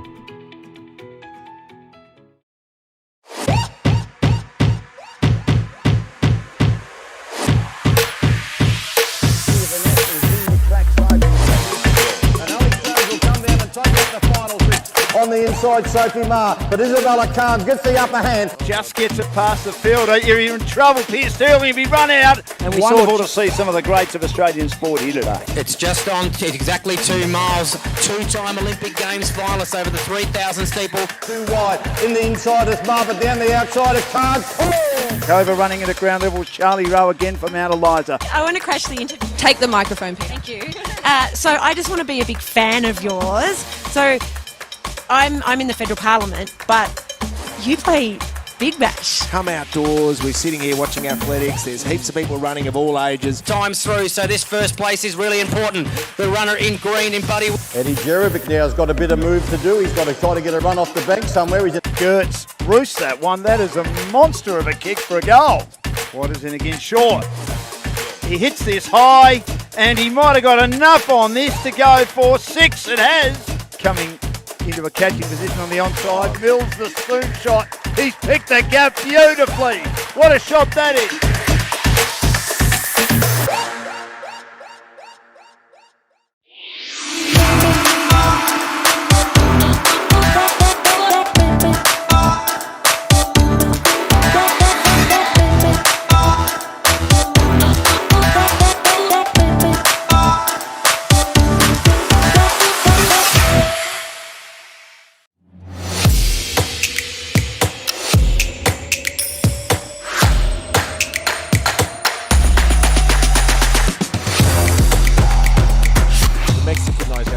So we're going to do live and loose from the Mexican night. Ladies and gentlemen, big round of applause for everyone on the stage tonight. What an outstanding tournament it's been, Paul Wilson. Unbelievable.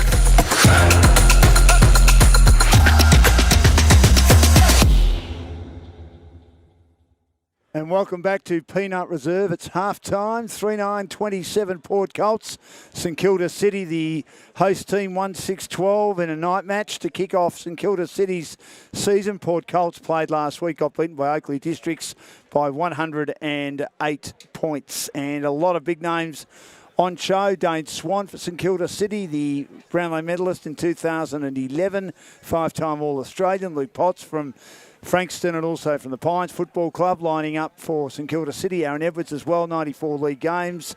And on the other side, Port Colts have got some pretty good players. Marley Williams, the ex-North Melbourne and Collingwood player, played 125 games.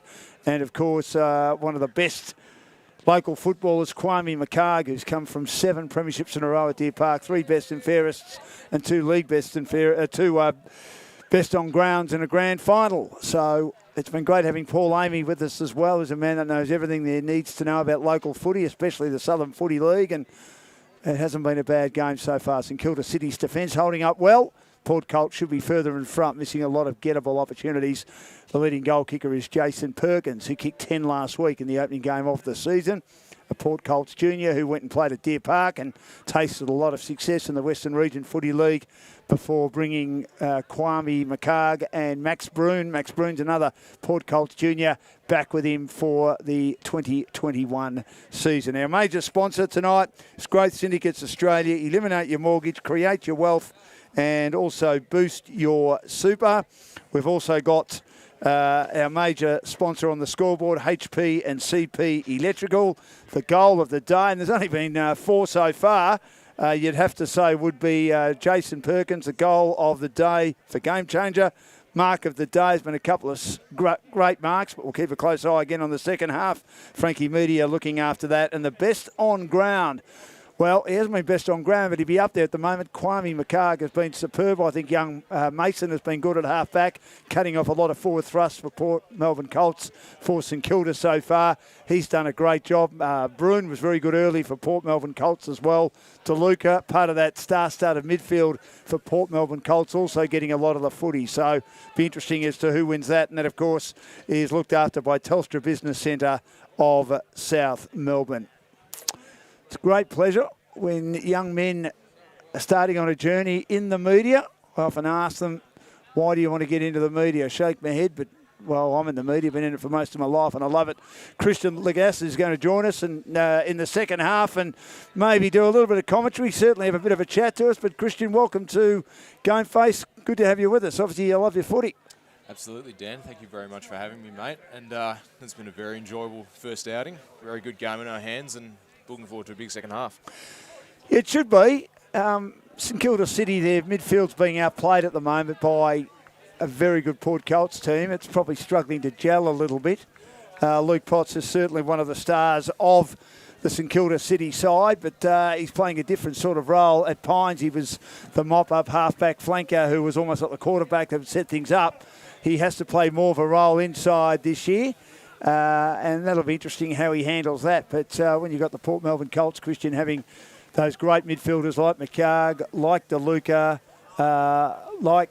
there's also another very good player for them as well. Who's a lot of the footy so far, Sondergeld. I was just about to say that Sondergeld fellow is really controlling it in the middle for them. A lot of clearances I noticed in that first half, and St Kilda City can't really get near him, I don't think. Well, they've got the two tall ruckmen as well, Hamish Hosking and the 211-centimetre Liam Bowe. He's a monster of a man, and they're getting first touch and first clearance constantly. St Kilda City are trying to even it there. I'm sure that their coach, Matt Hoy, would be saying to them, well, that's where we've got to try and win more often. It's not going to be something that we're likely to triumph in, that is the ruck hitouts, but we might be able to win the contest if we can, and that is being able to get the ball out of the centre, and they're not doing enough of that at the moment. But it is early days. It is St Kilda City's first hit out of the season as they make their way out on the ground again to kick off the second quarter, or the second half, I should say. I think they've really got to make sure that they're just breaking down a bit too much, I think, on half-back. Like, if they get the intercept mark just on their half-back line, they can't really seem to get it over the middle of the ground enough.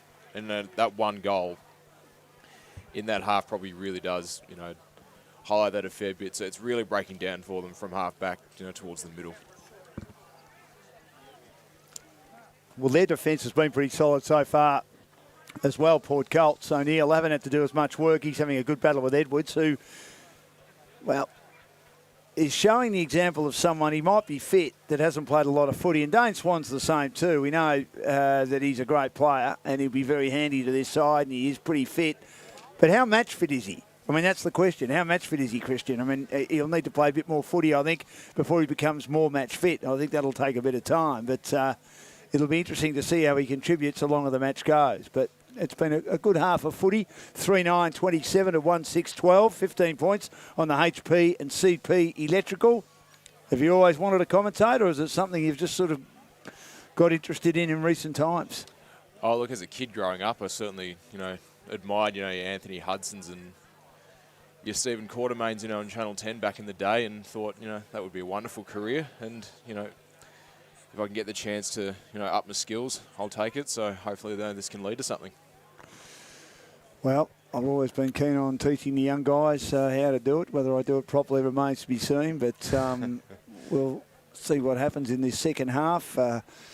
It's a beautiful evening. It's a little bit cool, but it should be cool at the footy. Wait till we get the middle of winter, and it'll be freezing, but it'll be magnificent, if that makes any sense. Might be important things to come for winter, because it is, as you say, very, very fresh tonight. Well, it's going to be a bit cold tomorrow as well. Double header on GameFace tomorrow. We've got the MPNFL match, probably is too hard a word, Christian, I think. Could be a dress rehearsal for the second division grand final after round one. Already putting my head on the chopping block. Very good at doing that and having it chopped off. Somerville doing battle against Langwarrin at Lloyd Park. And then heading down Leo Groenewegen, who'll be part of our commentary team in the Outer East this year, but lives at Dramana. He's going to be kicking off our coverage of Ryan Devon Meadows, and I'll get down there a little bit later. Both first-round winners, and Ryan were very impressive, winning by 89 points. 89? Over Tyre, who I actually thought would finish top 5 this year. So already my chopping block has been chopped off, or my head on the chopping block has been chopped off.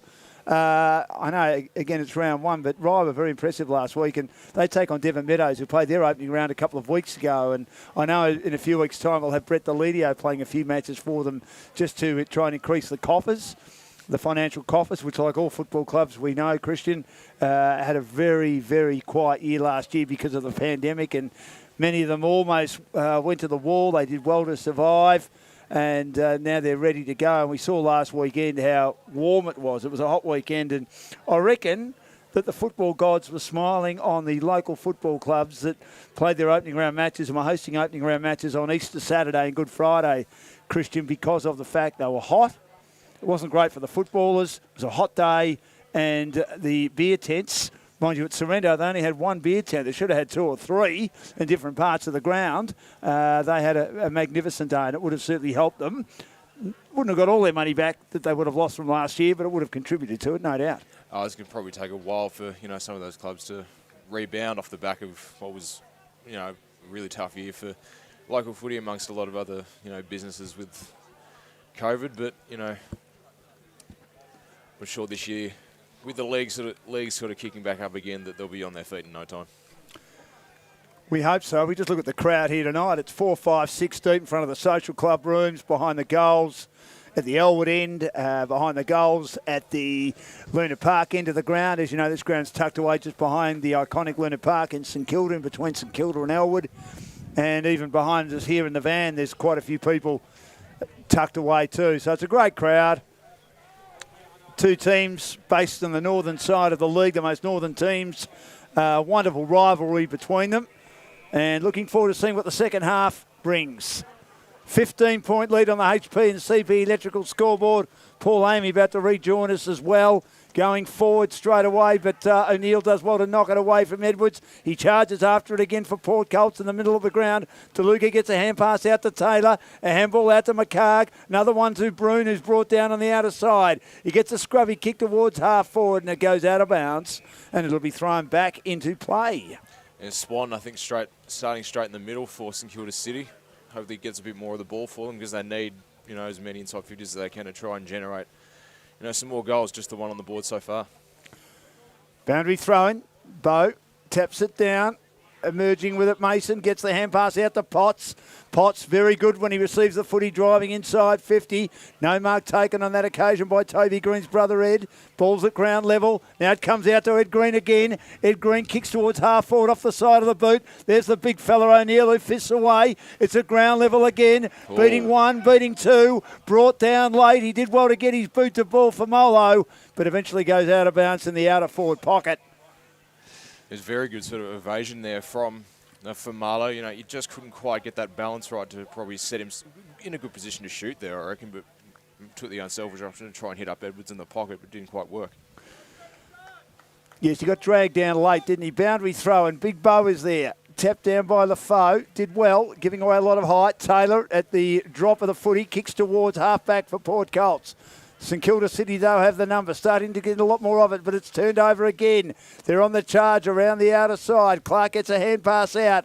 Now they look to try and scoot their way with a hand pass inside to Luca. Another hand pass to McCarg. McCarg gets a hand pass out to no one in particular. Fisted away by St Kilda City, but a lot of blue and red jumpers. Port Colts there on the outer side. Comes back again. A high kick comes towards the wing from Humphreys and finds a target on that outer side. And they look to try and draw a man. Handball inside to Brune. Brune stopped like he was shot. He's turned it over. St Kilda City win it back again. Potts a long hand pass. Gets it out now towards half forward Swan. Swan, beautiful kick. Might be a free kick down there. No, against Tabakman. The other way. Swan got on the end of that, and he needs to do more of that because he will drive it long inside 50, the great man. And on that occasion, Tabakman a bit unlucky to give away a free kick. Port Colts favouring that outer side. Obviously not worried about me too much, or you, Christian, as the mark is taken at half-back by McCarg. He said, I'm going to kick it long. Kick it down the ground for some tempo footy. They lead by 15 points. The big fellow Bo tacks the pack. Can't take the mark off. Hands Brune. Gets the hand pass on the outside to Sutcliffe in the long sleeves. Sutcliffe drives it long, deep into the pocket, kick. And an excellent mark. Tumbling mark taken by Port Colts, and they'll have a shot at goal. Might be Newton, I think, that's taking the mark out there. Yeah, I think you might be right, Christian. You've got better eyes than me. I've got the binocs on. And he's kicked the goal. Their first goal since late in the first quarter. They dominated the second quarter but couldn't put the majors on the board. Port Colts out to a 21-point buffer on the HP and CP Electrical scoreboard. And that could be one of the goals of the day thanks to Game Changer. 4-9-33 to 1-6-12. Well, they had the numbers out on the wing as soon as it got out the back, and the beautiful hit up to Newton on half forward, and he did the rest. Outstanding goal. He was a good lead up forward, as Paul Amy said in the first half, playing on that outer half forward flank, getting enough of the footy and doing a good job. 33 plays 12. They've kicked one goal and just over a half of footy. Mind you, Port Colts have kicked 4. Should have kicked more. Battle out on the wing here for Molo and young Jake Wood. Two speedsters. Tap down again. Here's Potts in the middle of the ground. He will drive his team forward. St Kilda City, his new team. Kicks to half forward. Green on the bounce. Couldn't take it. Dwyer, a good hand pass on the outside. Now they've got it for Molo. He receives the hand pass again. Kicks inside 50. O'Neill couldn't quite trap it for Port Colts. Good forward pressure by St Kilda City. Down at the Elwood end of the ground. Player held up. And the umpire says, give it to me, boys. You just see that pace from Famalo again, just reading the play very nicely. And the kick-in board couldn't quite find a teammate, but the Colts did well to not let that get in the hands of a St Kilda City forward. Espinosa getting involved as well. Well, he's paid it, yeah, he has. I didn't think it went 15. No, neither did I. Port Colts cleared from the contest, and Famalo had camped himself like the Port Colts defenders and forwards had done, and he takes the mark on attacking 50. Excellent play. He has been good. So he's right half forward. 50 here. We're right behind this. I'm not sure he'll get the distance, but we'll see. There's not much of a breeze blowing. It's a still night, but a cool night at the Peanut Reserve.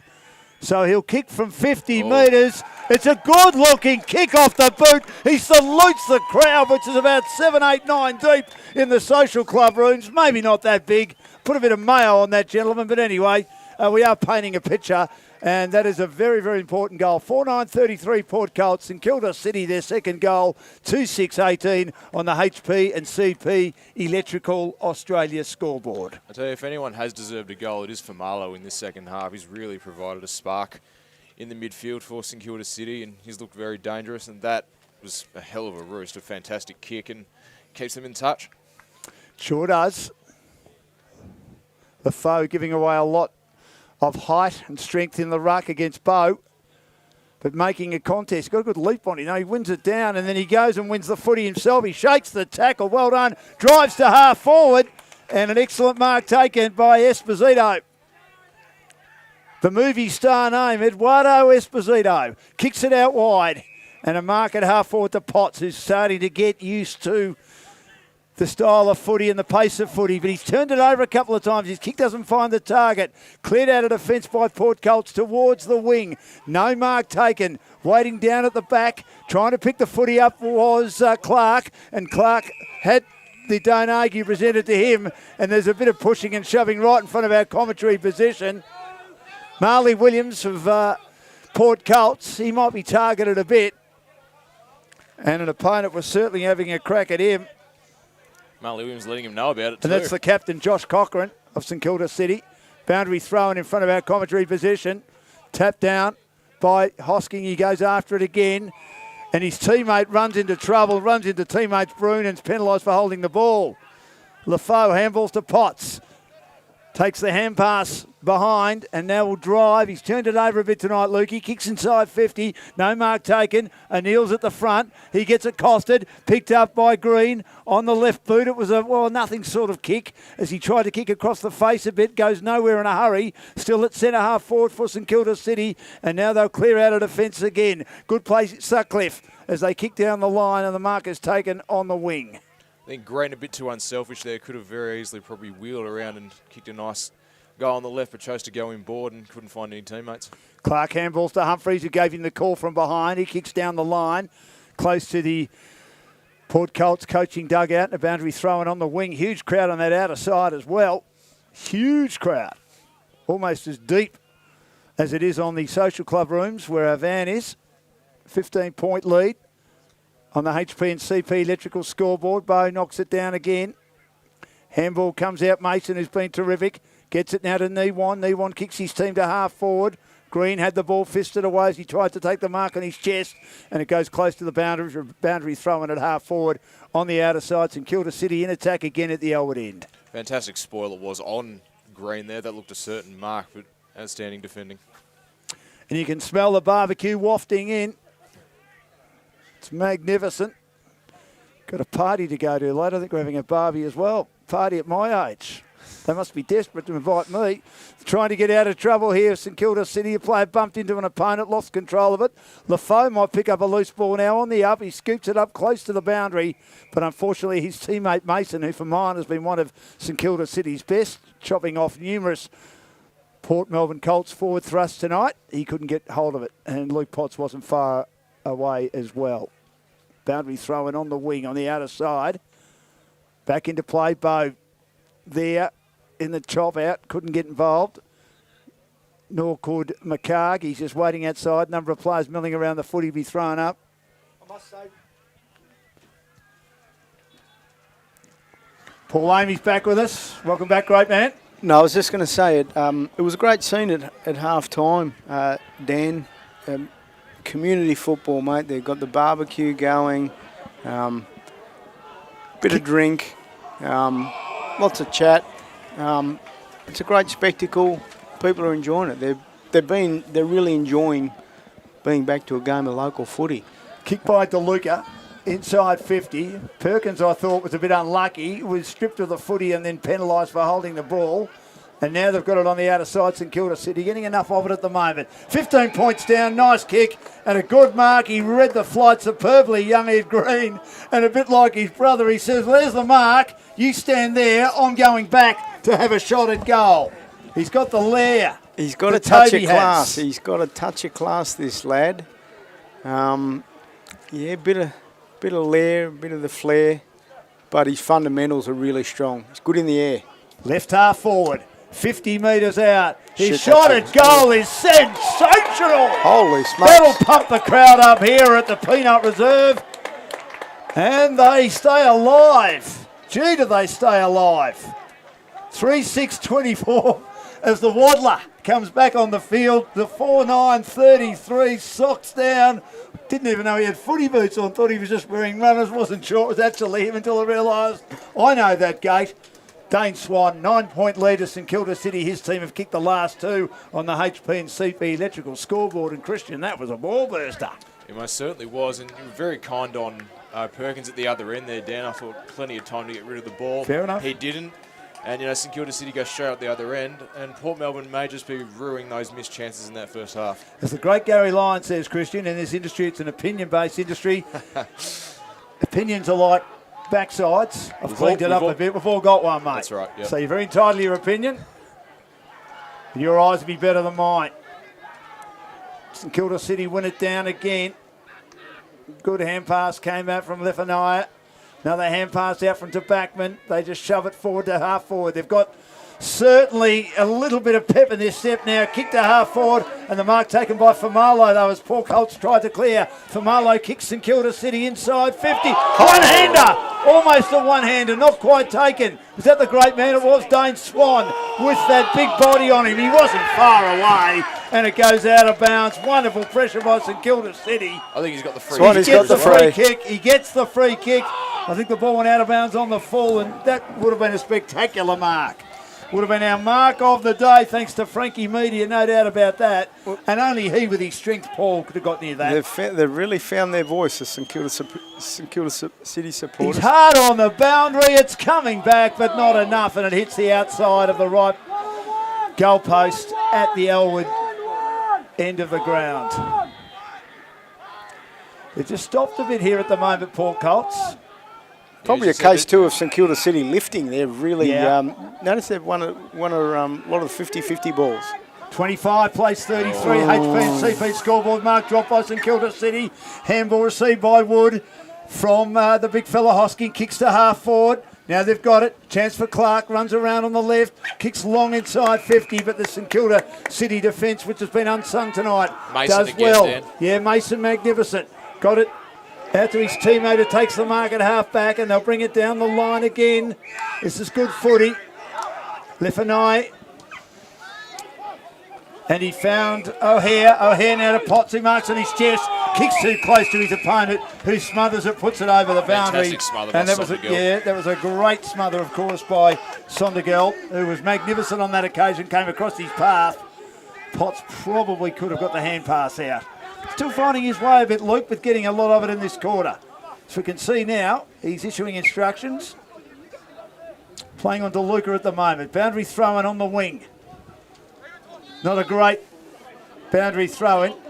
Hosking got a little hand on it. Two tackling at the moment, and they can't get away. McCarg's not happy with the treatment he's received as he tried to get away from the contest. Kick to half forward. Almost a mark taken for Port Colts. St Kilda City with numbers at the back. Touch. And in the end, Big Perkins is there in the goal square. And he's tried to put boot on ball, and it's a behind again. down at the Luna Park end of the ground. They've kicked 1 goal since quarter time, Port Colts. 4:10:34 to 3:7:25 on the HPNCP electrical scoreboard. Back into play, St Kilda City, and they hug the commentary side of the ground. O'Neill couldn't take the mark for Port Colts at ground level. Hand pass comes out, and that's off the side of the boot, unfortunately. No, it's marked inside of it. That was off the side of the boot. And a good mark taken again by O'Hare. Vargas has been pretty good. He kicks now inside 50, looking for someone to mark. No one can. Waiting at the back. They've got numbers able to clear now.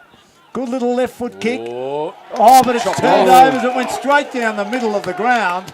And St Kilda City with numbers everywhere. And Malcolm Niwan read it best. They wanted to come back in the middle again, Port Colts. Always a dangerous kick. And they've just overturned it. Always a dangerous kick, that one, and the ultimate price paid will be if Newham kicks the goal. He's been he was a very decorated junior footballer, Malcolm Niwan. Of course, he came from St Kilda City, went through Sandringham Dragons, had a stint at Gary Ayres, with Gary Ayres at Port Melbourne. He's a good player, but he's on that occasion he shanked it. He's made a hash of that one. He has. Yeah, let off the hook there, Port Melbourne, big time. Yeah, it wasn't a good kick.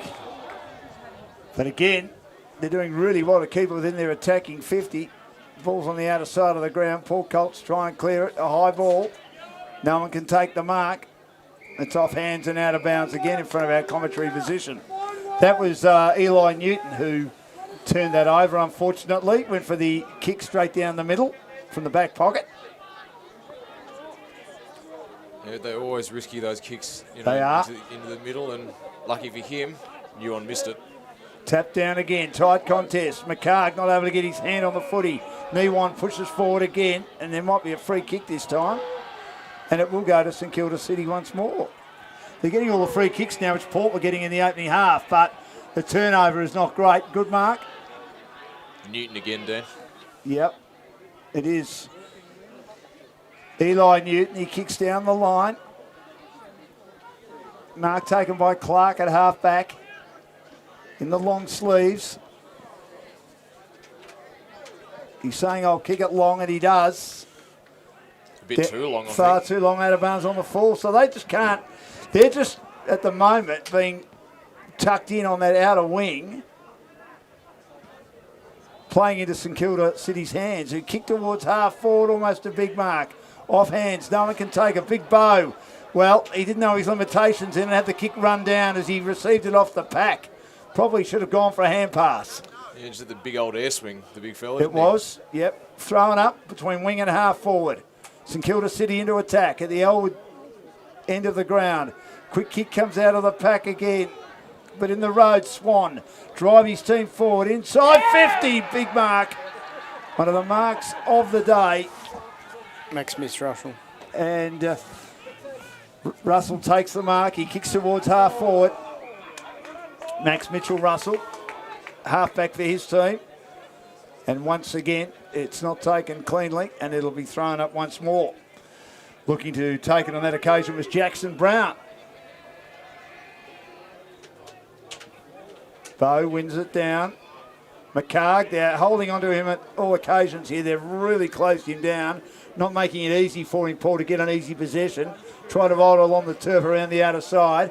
St Kilda City barrel it back inside 50. No mark taken. Again, at ground level, and they've got numbers able to get away. DeLuca does. Kicks inside 50, a high ball. Perkins leads his opponent and then tried to beat one. Couldn't beat two. Should have been holding the ball. Loose ball. Again, they've got numbers. Perkins' recovery is sensational. Throws it on the left. What a goal. That is definitely goal of the day. He kicked a ripper in the first quarter, but that is the best goal we've seen all day. He recovered on 2 or 3 occasions, ends up with it. The game-changer goal of the day gives his team some badly needed breathing space. 5:10:40 to 3:8:26, and that is on the HPNCP electrical scoreboard. What a goal. And another example of what makes him such a formidable force as a goal kicker. He's terrific in the air. If he's beaten in the air, he's still in the contest at the ground. And there you go. That was a terrific goal, and he's kicked many of them. Two facets. Yeah, as you say, Dan, he was probably fortunate not to get pinged, but credit to him. He followed up, he continued on, and got the reward with a beautiful goal. They needed that. I think, for the day. They needed that, the Colts, because the change had come over the game. They'd found themselves fumbling and under pressure, whereas St Kilda City were finding a bit of room and linking well. Humphreys rebounded, but St Kilda City spinning and turning out of trouble and driving their team long was Lefanawi towards half forward. And it goes out of bounds. Good little burst of speed there. Oh, from wasn't it? He was fantastic the way he just was able to spin and turn and get around opponents and just take them on. After some good rebounding came the other way from Humphreys at half-back for Port Colts. Lafoe wins it down, but getting a hand pass out to Luca. Quick kick through the middle again by Humphreys. And the big fella takes the mark on the edge of the centre square. And that is Jackson Brown. Thought he was going to blow for 50 there for a second. Yeah, he was shoved in the motion, I think. The umpiring's been good tonight. Yeah, it has. It's been... There's a lead made. Magnificent kick by Jackson Brown. He kicks into space. And that was as good a kick as you're likely to see. The only way St Kilda City could stop that was get players back, but they weren't going to get them back quick enough with a bullet-like pass to Mitch Clark, who takes the mark at left half forward. Beautiful kick, as you said, from Brown. And, you know, when it's hit like that, the bloke marking it doesn't have to break stride, and that's exactly what Clark did. He just read it beautifully into his hands. Luke Potts back on after a bit of a rest. For two in a row, for a bit more breathing space. Clark straight. No, hits the post. Swing the post. Was veering right in the end. And on the HP and CP Electrical Australia scoreboard, 5:11:41, 3:8:26. St Kilda City back into play. High kick to half back. Again, the big fella Bow tried to take the mark at ground level. It's kicked around the corner again by the Port Colts towards half forward. No one can get a clean possession. It's deep in the attacking zone. There's the big fella again. He does want to kick across the face Perkins. Gets the hand pass over the top, and there should be a shot at goal. There is. And they kick another one as the hand pass came out from Brune, who was on his own, and he fed over the top. And they've kicked another one. Just what they need. Two in a row to really settle them down after they looked to be in some trouble. And I think Jackson Brown kicked on that occasion after kicking three last week. A very important goal. 6:10:46, or 6:11:47, I should say, to 3:8:26.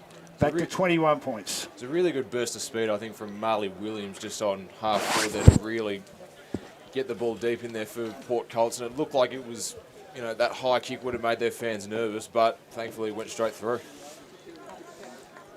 Yes, Marley Williams has been solid. Might have been unlucky to be delisted by North Melbourne. They did delist 14 of them. Way too many, I thought. He had a solid league career, 125 games. He'd be reasonably happy with that, I would have thought. Hand pass comes out of the middle again. Pollard. And a high quick for Molo has been very good, especially early in the quarter for St Kilda City. Bouncing ball at half forward. Who's going to track it? Kick around the corner. Little Geordie Pollard. Little Geordie Pollard again. He's been good after a slow start, and when Paul Amy gave him a bit of a rev up, he started to get into the game. He takes the mark, attacking side of the centre square. I wouldn't dare give Geordie Pollard a rev up, Dan. He's been a terrific little footballer. I mean, there's not much of him. He's only a tiny little fella, but very big-hearted footballer. Played VFL senior level at two clubs. And always smiling. Tough little competitor. Just updating the score, 46-26 on the HP and CP Electrical scoreboard. Make it 3:9:27 as he hits one of the gum trees flush that is virtually overhanging the behind post down at the Elwood end of the ground here at the Peanut Farm. They're the ones you've got to kick. Yeah, they do. When you're 20 points down, close to three-quarter time, DeLuca takes the mark. One of those spearing left foot kicks, doesn't hit a target. And that strong crowd on the outer side getting a good look at it at the moment, as they have throughout most of the night. 19-point lead, close to three-quarter time as they're just into attack at the Luna Park end of the ground. Look just about directly in front too, and he's very lucky that Port, you know, didn't take advantage of the blokes they had out the back to get it inside 50 themselves. Boundary throw in. Potts gets a hand pass out while being swung on a tackle. close to the boundary. Going nowhere in a hurry. Potsy's been busy. Like he's been steady throughout. Yeah. He's just getting the hang of it, I think. He's got a big leap on him. Lafaux, isn't he? Good play. Out of the middle again. A hurry kick comes from Pollard, who roved it well off the pack. But again, Port Colts at ground level seem to have the numbers to get themselves out of trouble. Sutcliffe got a hand pass out and the kick came down the line. And the mark is taken to Luca again. Very busy. Kicks to half forward. Loose ball. Player charge down inside the 50-metre area for the Port Colts by Cochrane. Laid a good tackle of St Kilda City, but the hand pass on the outside taken by Sutcliffe. Sutcliffe will drive it home as he receives a hand pass in the forward pocket. Paul Amy's man in the long sleeves, and he kicks a very important goal. So finely etched his skills, Brad Suck, and that's why he played VFL senior football. He's a very, very skillful player. So right on three-quarter time, very important goal, Christian. It most certainly was, and they've really sort of stemmed the flow of the momentum St Kilda City had early in that third quarter. I think 3 in a row Port Melbourne were able to respond with, and out to just about a 4-goal lead at the final change. 7-10-52 to 3-9-27 on the HP and CP electrical scoreboard, a 25-point lead. So Port Colts getting the last 3 goals, very important for them, just to get them some breathing space after St Kilda City fought back well. Yeah, that'll suck some wind out of St Kilda City. They're probably walking a three-quarter time thinking they're entitled to be closer than that. They had some really good moments, had some good passages of play. A couple of goals that they missed, and then Colts go bang, bang, bang, and they walk into three-quarter time, and they've got plenty to do now. They sure do. We'll take a break and we'll be back with the final quarter very shortly. We thank Will and Nick and the team for all the hard work they've done today. 25-point lead at the Peanut Farm, Friday night footy in the SFNL. Thanks to our major sponsor, Growth Syndicates Australia. Eliminate your mortgage, create your wealth, boost your super. They are financial transformation specialists. Give them a call now, 1300 205 556, or get onto their website, www.Growth Syndicates Australia, all one word, .com. Get your GameFace on.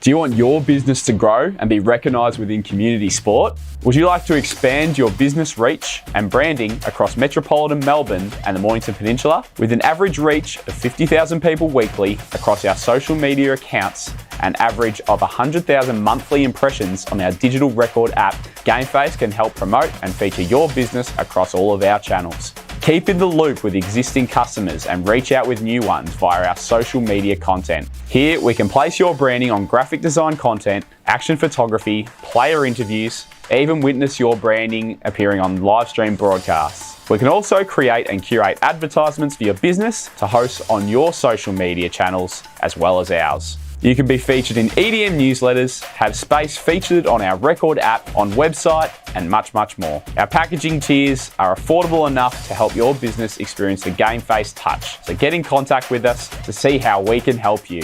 Get your GameFace on. Hi everyone, it's Tim from Growth Syndicates Australia, and we're financial transformation specialists.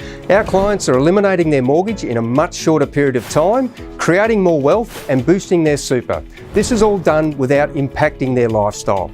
Sounds amazing? Well, let me explain a little bit about the GSA Advantage. With clients all around Australia and a head office located in Elsternwick, our team of very experienced professionals enable unique and exclusive property investment opportunities through wholesale investing for clients to achieve specific outcomes. Our current projects are located in Brighton, Malvern East, Kew, Glen Iris and Mont Albert North. Everyone's busy and that's a fact. But did you know for every day you have a mortgage and underperforming investments or superannuation, you're missing out on $350 every day. It all starts with a friendly phone discussion to then arrange a meeting to provide you with a clear picture on what GSA achieves for our clients And with no charge or obligation, see where these results can apply to you.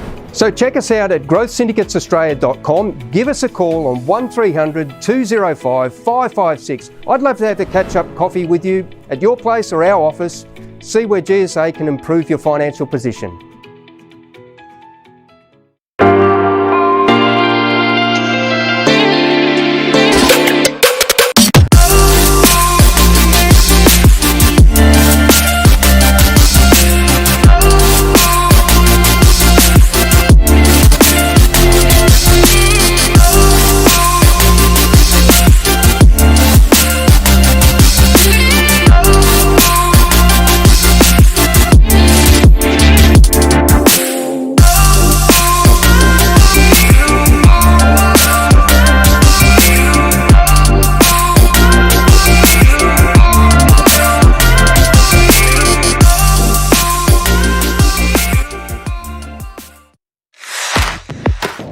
Back to the Peanut Reserve. There is some work to do now for St Kilda City. They got close in that third quarter, dominating the first 15 minutes, but then Port Colts finally got some reward for effort going forward.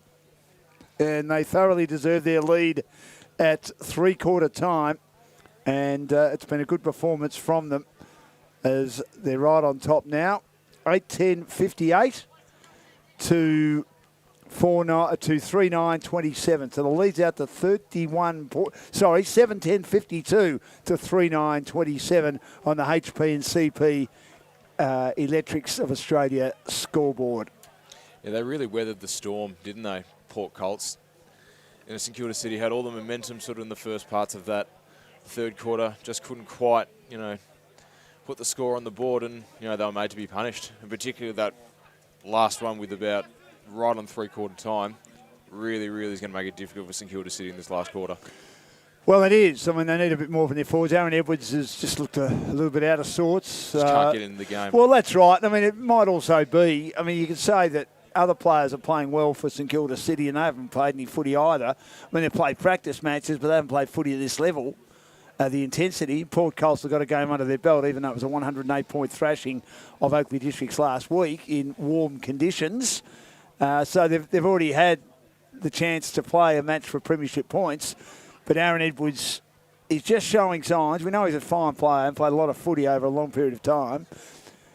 You're a good player if you've played 94 league games, Christian. And he has done that at North Melbourne, West Coast, and also Richmond. Won a Lister medal and won the Frosty Miller medal as well for the leading goal kicker at Frankston as a 22-year-old back in 2006 before he went to North Melbourne, but he just needs the run in horse racing terms. That's right, and even if tonight's not his night, there's still plenty of time for him to click into gear, and his experience is going to be invaluable for the St Kilda City side for this year. There's also there's a great saying in sport, as you may be aware. It mightn't be your night, it mightn't be your day, but it might be your moment. Well, as I always say, you learn something new every day, Dan. You certainly do, Christian. Certainly do. I've learnt that the duffel coat still exists. One of our great mates on GameFace, Tammy's wearing a duffel coat. The Carlton Football Club VFL duffel coat that I thought went out with the Ark. And Tam in the back of the box is wearing a duffel coat, and she's walking away now, ready to shoot me. So next time I see her, I'll be in more trouble than a long-tailed cat in a room full of rocking chairs. There is no doubt about that. Yep, she's going to... Well, she's not happy with me, I know that. Not pleased at all, Where's mate, she gone? no. Where are you, Tam? The last quarter's underway, 25 points, and they've got to get going. Good hand pass, Pollard. Got it out now quickly towards Newand, who kicks to half forward, but Port Colts again. Too well to hold it up across half back. Yeah, Marley Williams chopping that off superbly. Yeah, Marley Williams has been great. He kicks down the line towards the wing.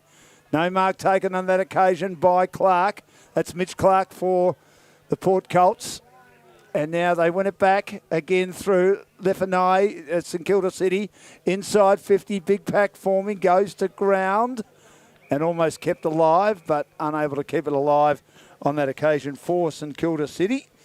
This is where they've really got to lock it in just to get that pressure up and try and sneak a goal if they can. Tuali doing the work down there, but they keep it inside the attacking 50 at the Luna Park end of the ground. Is it open tonight? I think it is, yeah, or normally open on a beautiful Friday night. I don't see why it wouldn't be. I would have thought Bo, open-handed slap down to the front of the pack. No one can get a clean possession. It'll be thrown up again. Been to Luna Park much in your day? I've been there once, Christian, once with my kids when they were younger and my niece and nephew, and it was fantastic. A lot better than I thought. Oh, there's a shot at goal for St Kilda City as they won the ruck contest. Lefoe got up a mile. We know that the big monsters he's up in the ruck against, he's giving away a lot of height, but what he's good at is his ability to jump. He's tapped it down, and they've rolled a goal home at the Luna Park end, and they badly needed it. They certainly did, and pretty much out of nowhere, but they're not going to care too much as they just need more and more and more of those to really close that gap. So a goal was a very important one. 4-9-33 to 7-10-52. Margin 19 points, HP and CP Electrical. And the goal was kicked on that occasion by one of their better players in Lefanai, who gives them a lot of run from the middle of the ground. Free kick, it's going their way to Lafou, who played for Casey in the VFL for a few years. He bangs it long inside 50. It's a great kick. That is a magnificent kick. It's Tavalili on the end of this one. Yeah, it is. Has he got the journey from here, do you think? Oh, I'm not sure. There's no breeze, so he's not going to be affected or he's backing himself. Impeded by it. In the green boots, left half forward for 2 in a row. We're right behind this to the Luna Park end of the ground. It's certainly got the distance, but the accuracy, unfortunately, not quite there. And it's now 5-10-40. Sorry, 4-10-34 to 7-10-52, and even 3 goals. And the kick out of bounds on the full on the outer side. HP and CP Electrical scoreboard. Inboard pass is a good one. The foe takes the mark again. Battle manfully in the ruck against bigger men. Kicks inside 50 for St Kilda City. No one can mark. Ball's at ground level. Swan lays a tackle. Goes after it. Gets the hand pass out. Broom's holding onto him too. The ball's spinning around. Lefanai gets the hand pass out. Swan now has it. Taken down at a tackle. Too slow, the great man. Free kick to Port Colts at half-back. Yeah, very, very good tackle it was to snuff out the danger there. Kick down the line towards the wing. 1-on-2. And that's almost a good mark from behind to Port Colts, the 1-on-2 against. But he wasn't able to hang on to it, O'Donnell. He did well to bring it to ground, though. And mucking around with Famolo, who's a bit of a character out there. He's played pretty well for St Kilda City tonight. Tried to take a few on there, O'Donnell. Might be a bit fortunate that wasn't, holding the ball. But rode his luck there and got away with it, I think. Boundary throw-in. Tap to the front of the pack again. And taken over the line is Broom. He did pretty well on that occasion. In a good tackle laid on him by St Kilda City. And that was, of course, Esposito, I should say. Boundary throw-in. Tap down again.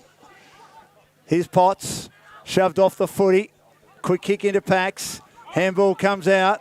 Ball's on the wing. Pollard taps to his own advantage. A couple to beat. Can't pick it up. Taken in a tackle. Good tackle by McCarg, but the umpire said he tackled him for too long. And Pollard, who's been outstanding since quarter time, just about his team's best.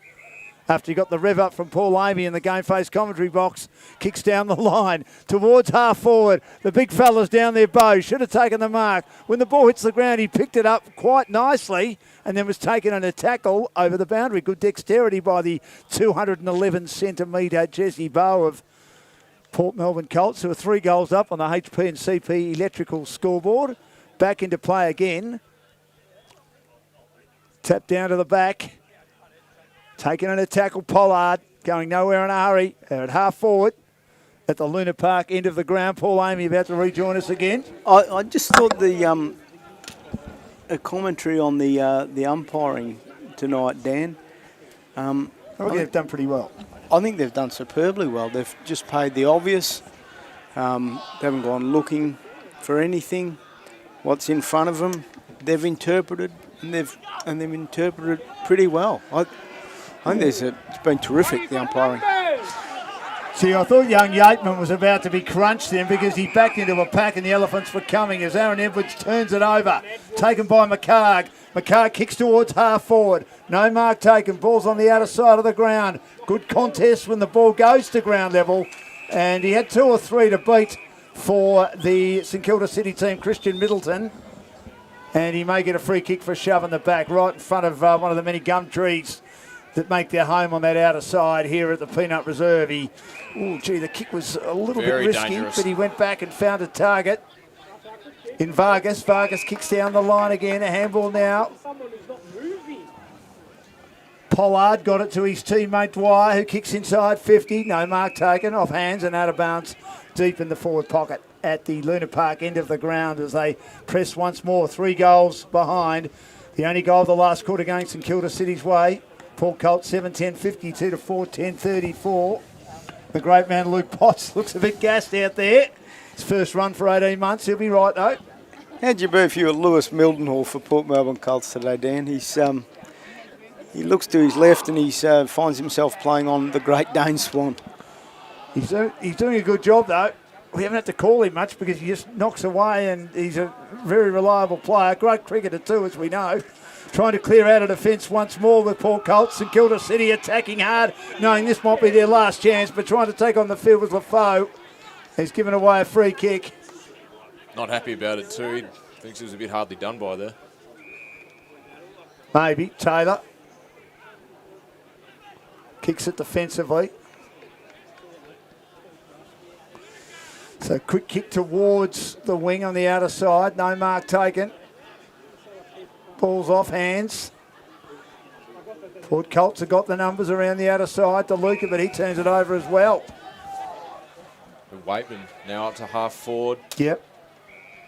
Mark taken. He's played on. Ball's gone. Or has he gone out of bounds, has he? He has. Ran out of room and it's going to be a ball in. Much to the displeasure of the St Kilda City faithful here.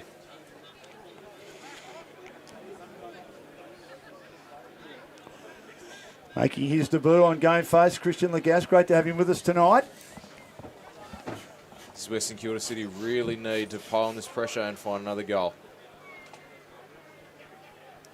Ball tossed back in. The Rucks go at it when the umpire's plucked a free kick, has he? Or is it going to be redone? He's going to throw it up, I think, Christian. Maybe a short throw in. Anyway, ball's balled back up. Rucks go again. It's a bit of a scuffle. Comes out the back and the Colts are away on the wing. Might be Perkins out there. They've got the chain of handballs going. DeLuca brought down. Ball goes inside 50, fisted away. And it's going to be a ball on the half-forward flank for Port Melbourne. Kwame McCarg involved again for Port Melbourne Colts. He's been exceptional tonight. I reckon, though, they've worked him out a little bit, haven't they, in the second half in being able to get hold of him and not make him be as effective. First half, he's bursting from the contest. They've watched him closely, but, I mean, I'd like to see the team stats, Dan. I'd be surprised if he hasn't hit 30, 25. So out of defence go St Kilda City again. Oh! Lefanui, and the player is brought down. That should nearly be 50. That was a very late spoil. Long kick will come in from Caperon. No one can take the mark. The ball hits the ground, and that was to Backman, who tried to take the mark. He was crashing the pack as well. Why wasn't that 50? And then there's nearly a shot at goal. Right in the shadows, underneath the lights on that outer side. And the umpire says, I'll ball it up just inside the boundary at the Luna Park end of the ground. 3-goal lead still. HPCP electrical scoreboard in favour of Port Colts. They're going to rush it through for a behind here.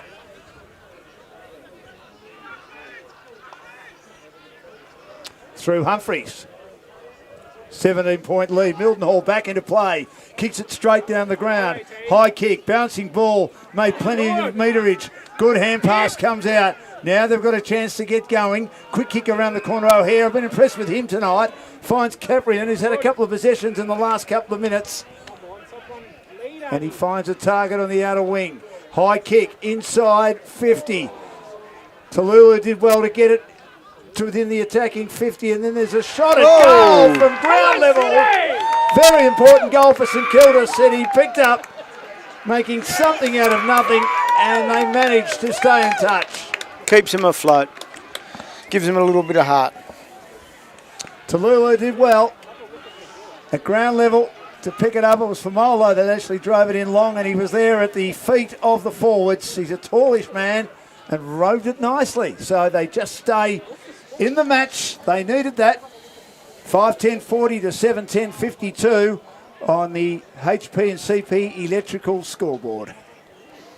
Yeah, that certainly keeps them in touch, and they just need to keep piling on that pressure. And obviously, a big plus. Port Melbourne still have not really looked like kicking any goals, so it's really keeping St Kilda in the hunt.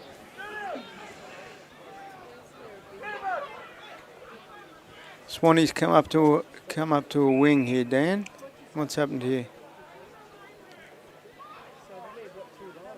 Too many in the square, or it's the Cardinals in footy. Thrown up again.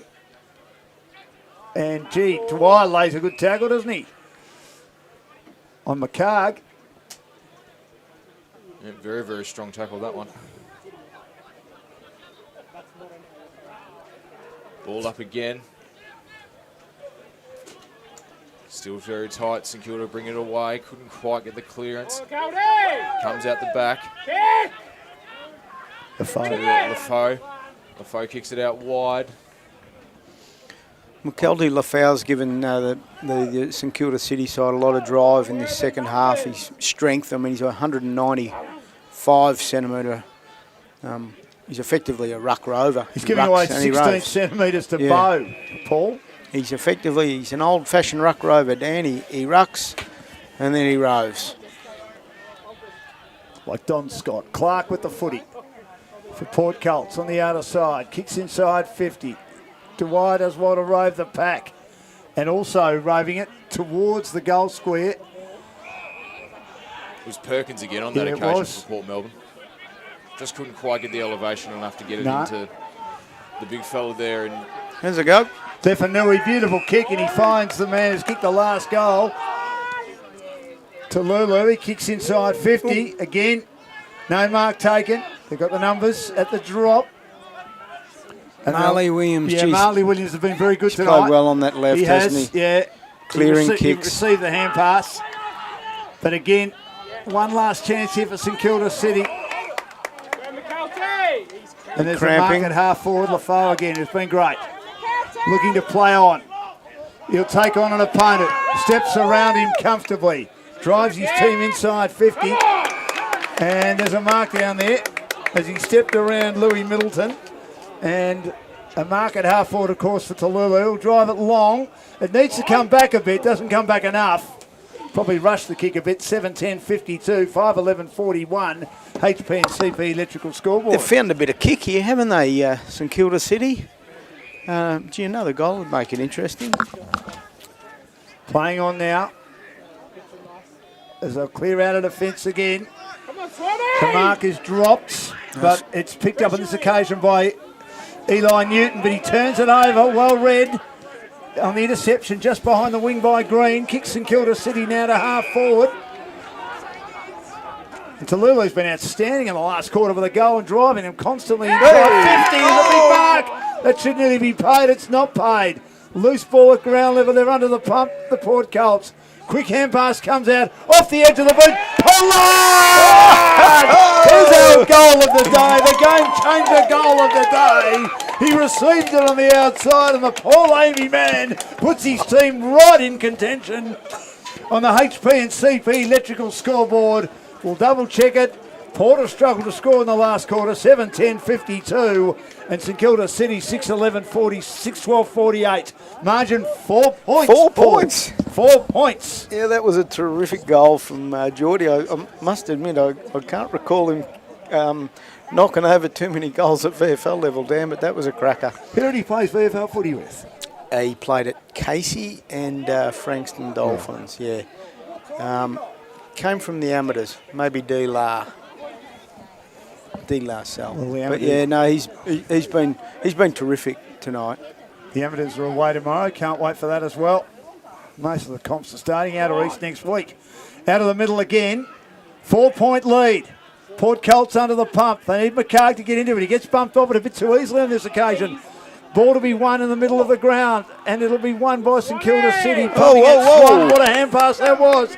Got it out now to Pollard, nearly brought down. Gets the hand pass out. Hurried kick by Esposito. Gets it towards half forward, bouncing ball. But they've got numbers. O'Donnell does well to beat traffic. Throw it on the boot. Kick as quickly as he could. And John Beckwith style find the boundary. They're just looking to slow it up as much as they can here, Port Melbourne, because all the momentum is with St Kilda. In the closing stages, 52-48. They've been behind all night, St Kilda City. They didn't score a goal for most of the first half. Trailed by 15 points at half-time on the HP and CP electrical scoreboard. Thrilling end of the match. Thanks to our major sponsor, Growth Syndicates Australia. We said it was going to be an uphill battle for St Kilda at three-quarter time, but they are really up for the challenge and look very close to taking the lead. Have to get Paul and Christian to pick our man of the match for the Telstra Centre in South Melbourne. I reckon if St Kilda City gets up, Pollard's a big chance. Interesting if Port Colts hang on. They've had a number of stars tonight. Tap down.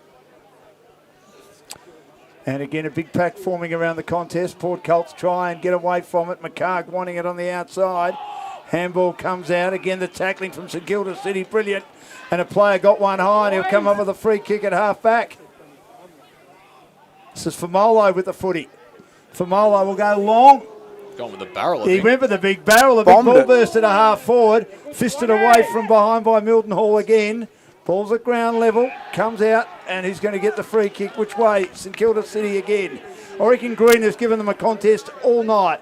Hasn't worked for him at times, but on that occasion it does. Kicks inside 50. Edwards also making a contest. Charging out of defence is Port Colts, and they find a target on the outer wing. Again, in no hurry to get rid of this Port Melbourne.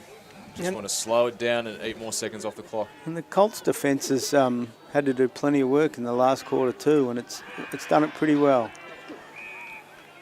Free kick on the wing. This is Newton. Ricky Newton, he picks out a target, loose marking. DeLuca marks it half forward. He'll play on. DeLuca gets the kick partially smothered and it shoos away and ricochets away into the forward pocket at the Elwood end of the ground. The margin still 4 points. HP and CP Electrical 52 plays 48. That's our scoreboard tonight. Yeah, Bruin there sort of threw his arms up towards DeLuca saying, why wouldn't you just slow it down, mate? Why wouldn't you just slow it down? I wonder whether that was it partially smothered too, Christian? Possibly Bruin, though, nonetheless not happy with that. Boundary throw in. Goes to the back of the pack. And a pack forms 25 metres out. Dangerous territory for St Kilda City. But their defence has kept them in the match early. Bow the tap. Once again, not taking the advantage of his height. I reckon the clearances have been pretty even. Number of players milling around the footy. It spills out.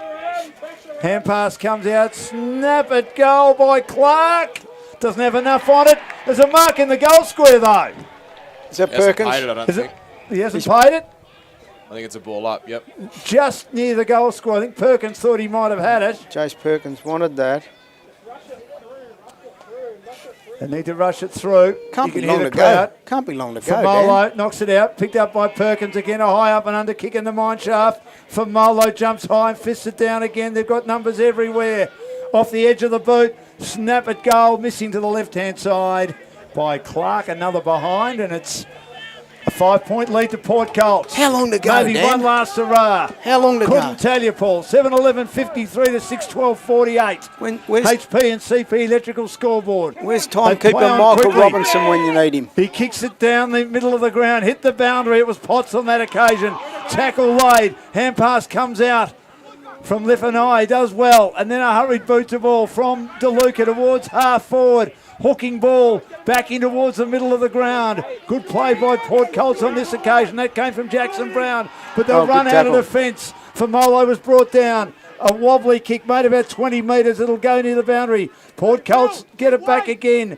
Good little kick by Brown, taken now on this occasion by McCarthy. Perkins went up, nearly took mark of the day, went up a bit early, couldn't bring it down. St Kilda City now charge out of defence. They barrel it long, but it only goes as far.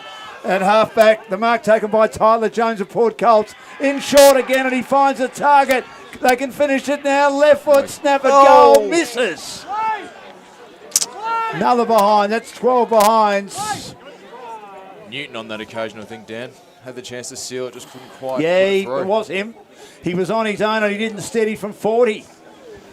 7-12-54 to 6-12-48, but as I say in the classics, gentlemen, it might be a very important point on the HP and CP electrical scoreboard. Potts, who often had the job to kick back into play, turns an opponent inside out, lowers the eyes, kicks to the middle of the ground, gets it back, receives the hand pass, drives his team long. A lot of urgency here. No mark taken. Ball's at ground level to Backman. Lost control of it. Mildenhall picks it up, throws it on the boot for Port Colts. They lead by 6 points. That could have been a vital minute in the play for Molo. Grabs it, takes on an opponent and runs out of room. Shows him the ball, and in showing him the ball, got shoved in the side and runs out of room. Showing so much flair. These Samoan and Polynesian players, or players with Samoan and Polynesian backgrounds. It's not a natural sport for them, but gee, they're so athletic, aren't they? And they've kept their team in the game in a lot of ways. Boundary throwing at half forward. Back into play, Bo the tap. Yeah, they go again. Now by Lefanui, who's been superb tonight. Yeah. He just emerged from nowhere as he roved it superbly. Kicks towards the wing on the outer side. Mustn't be much time left. Ball in dispute. Port leading by 6 points with the last two behinds. Hurried kick comes back towards half forward. On the full. It's out of bounds on the full, so maybe St Kilda City one last hurrah to at least get a draw to kick off the season. 6-12-48 to 7-12-54. Port Colts have gone goalless in the last quarter on the HP and CP electrical scoreboard. St Kilda City hugging the boundary line on the outer side. Quick kick down the line. Big Bo showed again, even on his own, being 211 centimetres. He couldn't take an unopposed mark then. It's happened a couple of times tonight as Malcolm Niwan comes on for a late run for St Kilda City. Hoping the ball might squirt out the back. Siren! Port Colts have hung on by a goal. Terrific game of footy. Tight, low-scoring scrap. But they've hung on by a goal. But well done by St Kilda City. They started to get their game going. They started to gel together. And I thought their last quarter was much better. Their second half was much better, considering Paul and Christian. They didn't score a goal for 2.5 quarters. So the HP and CP scoreboard, Port Colts 7-12-54, winning their second game of the season. St Kilda City in their first outing in the Southern Football Netball League for 2021 under lights at the Peanut Reserve, 6-12-48. Well, I think that was a terrific way for St Kilda City to start their season. Port Colts looked a bit sharper in the first half, but they showed a bit of heart, City. I think they'll be a good side this year. We're probably looking at two of the better sides in Division 1, but that was a terrific game of footy. I suppose they always are when there were close finishes, but there were some really good passages. Plenty of star power as well. A good crowd. Really enjoyable night. I'm going to go, gentlemen. Okay, just before you go, Paul was saying Aaron Edwards probably needed the run. Yeah, he probably looked a bit off with his timing and that, didn't he, Aaron? But don't worry, he'll have some big days in the Southern League this season for sure. Great to see you, Paul. Really appreciate your time, Paul, Amy. And good luck to young Christian. Yeah, Dan. he's going to be great. I think he appreciates working. With such a decorated broadcaster as yourself, and you keep up the good work, old boy. You too, and you keep up the good work as well, Paul. You can catch Paul on the leader newspapers. He is one of the great journalists of community sport. We love having him here. We hopefully will have him again. If there's anything to know about local sport, Christian, he's the man that knows absolutely everything. He knows all these players. He just loves the local footy. whether it be VFL, whether it be the Southern Footy League, all the leagues, particularly suburban leagues. He knows them all in cricket and also footy, and it's great having him here tonight. 7-12-54 to 6-12-48. We need to give our best on ground thanks to Telstra. What do you reckon? I'm going to go for a bit of a perhaps left of centre. Marley Williams, I thought, was fantastic for Port Melbourne. You know, really sort of gave them a bit of momentum in that third, helped them get those 3 goals, and was very solid off half-back, so he probably gets my pick for man of the match. Yes, he'll be a very handy player for them, a polished player. I think he was a bit unlucky he didn't get another crack at it at North. They just don't have any experienced players. I know his disposal let him down a bit, but I think he was one player that probably deserved at least another crack at it. He's not that old yet, but anyway, North Melbourne's loss is Port Melbourne Colts and the Southern Football League's gain, so a very handy pickup as well. I thought Luke Potts' second half was good for St Kilda City. I thought a lot of the young Polynesian, Samoan boys or Samoan or Polynesian background did a great job. I thought Famolo was very good in the second half. I thought Lafaux was great in the ruck, and even in the last quarter, they also had the young fellow kick the goal and set a number of opportunities up to Lulu. He was terrific in that last quarter. So they've got a lot to work with. As Paul Amy said, they'll be disappointed they lost, but 7-12-54 to 6-12-48 in the end. Probably the better side won. Port, they were in front all night, and they deserved their victory. Do we have a goal of the day or mark of the day? Goal of the day, of course, tonight, Christian, brought to us proudly by Game Changer. We hope all your football clubs can get involved with Game Changer to try and eradicate the real problem in our society of teenage suicide. And it happens too much in football clubs. You saw a couple of people at the Rye Football Club who are broadcasting tomorrow take their lives over the summer, and wish all their families and the football club all the best. And Game Changer is certainly doing their best to try and rid society of an issue that is too much of a problem in our football club. So for the Game Changer goal of the day, who do you reckon? That goal by Famalo for St Kilda City in that third quarter, and right afterwards when he pointed to the crowd, got them up and about, that really, really sparked St Kilda and really sort of just gave them that confidence to try and come back in that third quarter. And I thought that was probably our goal of the day. A fantastic goal, that one. And there were a couple of good marks, weren't there?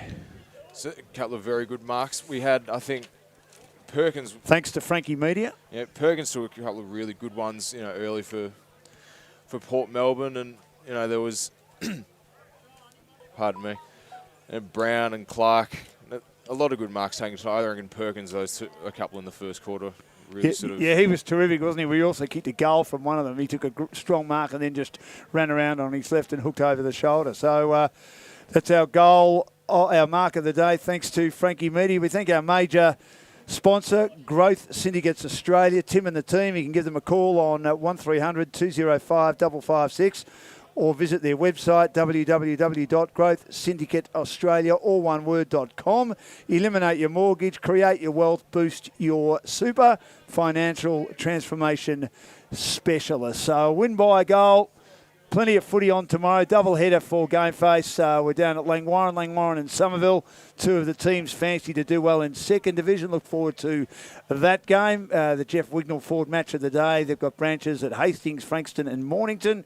And then, of course, we'll continue on where we'll go down to Rye and do the night match, or the twilight match, really. Rye and also Devon Meadows, both first-round winners in second division. Thank you, Christian. We look forward to having you again as the season progresses. We thank Will. We thank Nick. We thank our boys from Frankie Media, headed by Riley. We thank Tammy and Eggy for also being here tonight and helping us out. And Tammy wearing that magnificent jacket that I haven't seen for a long, long, long time.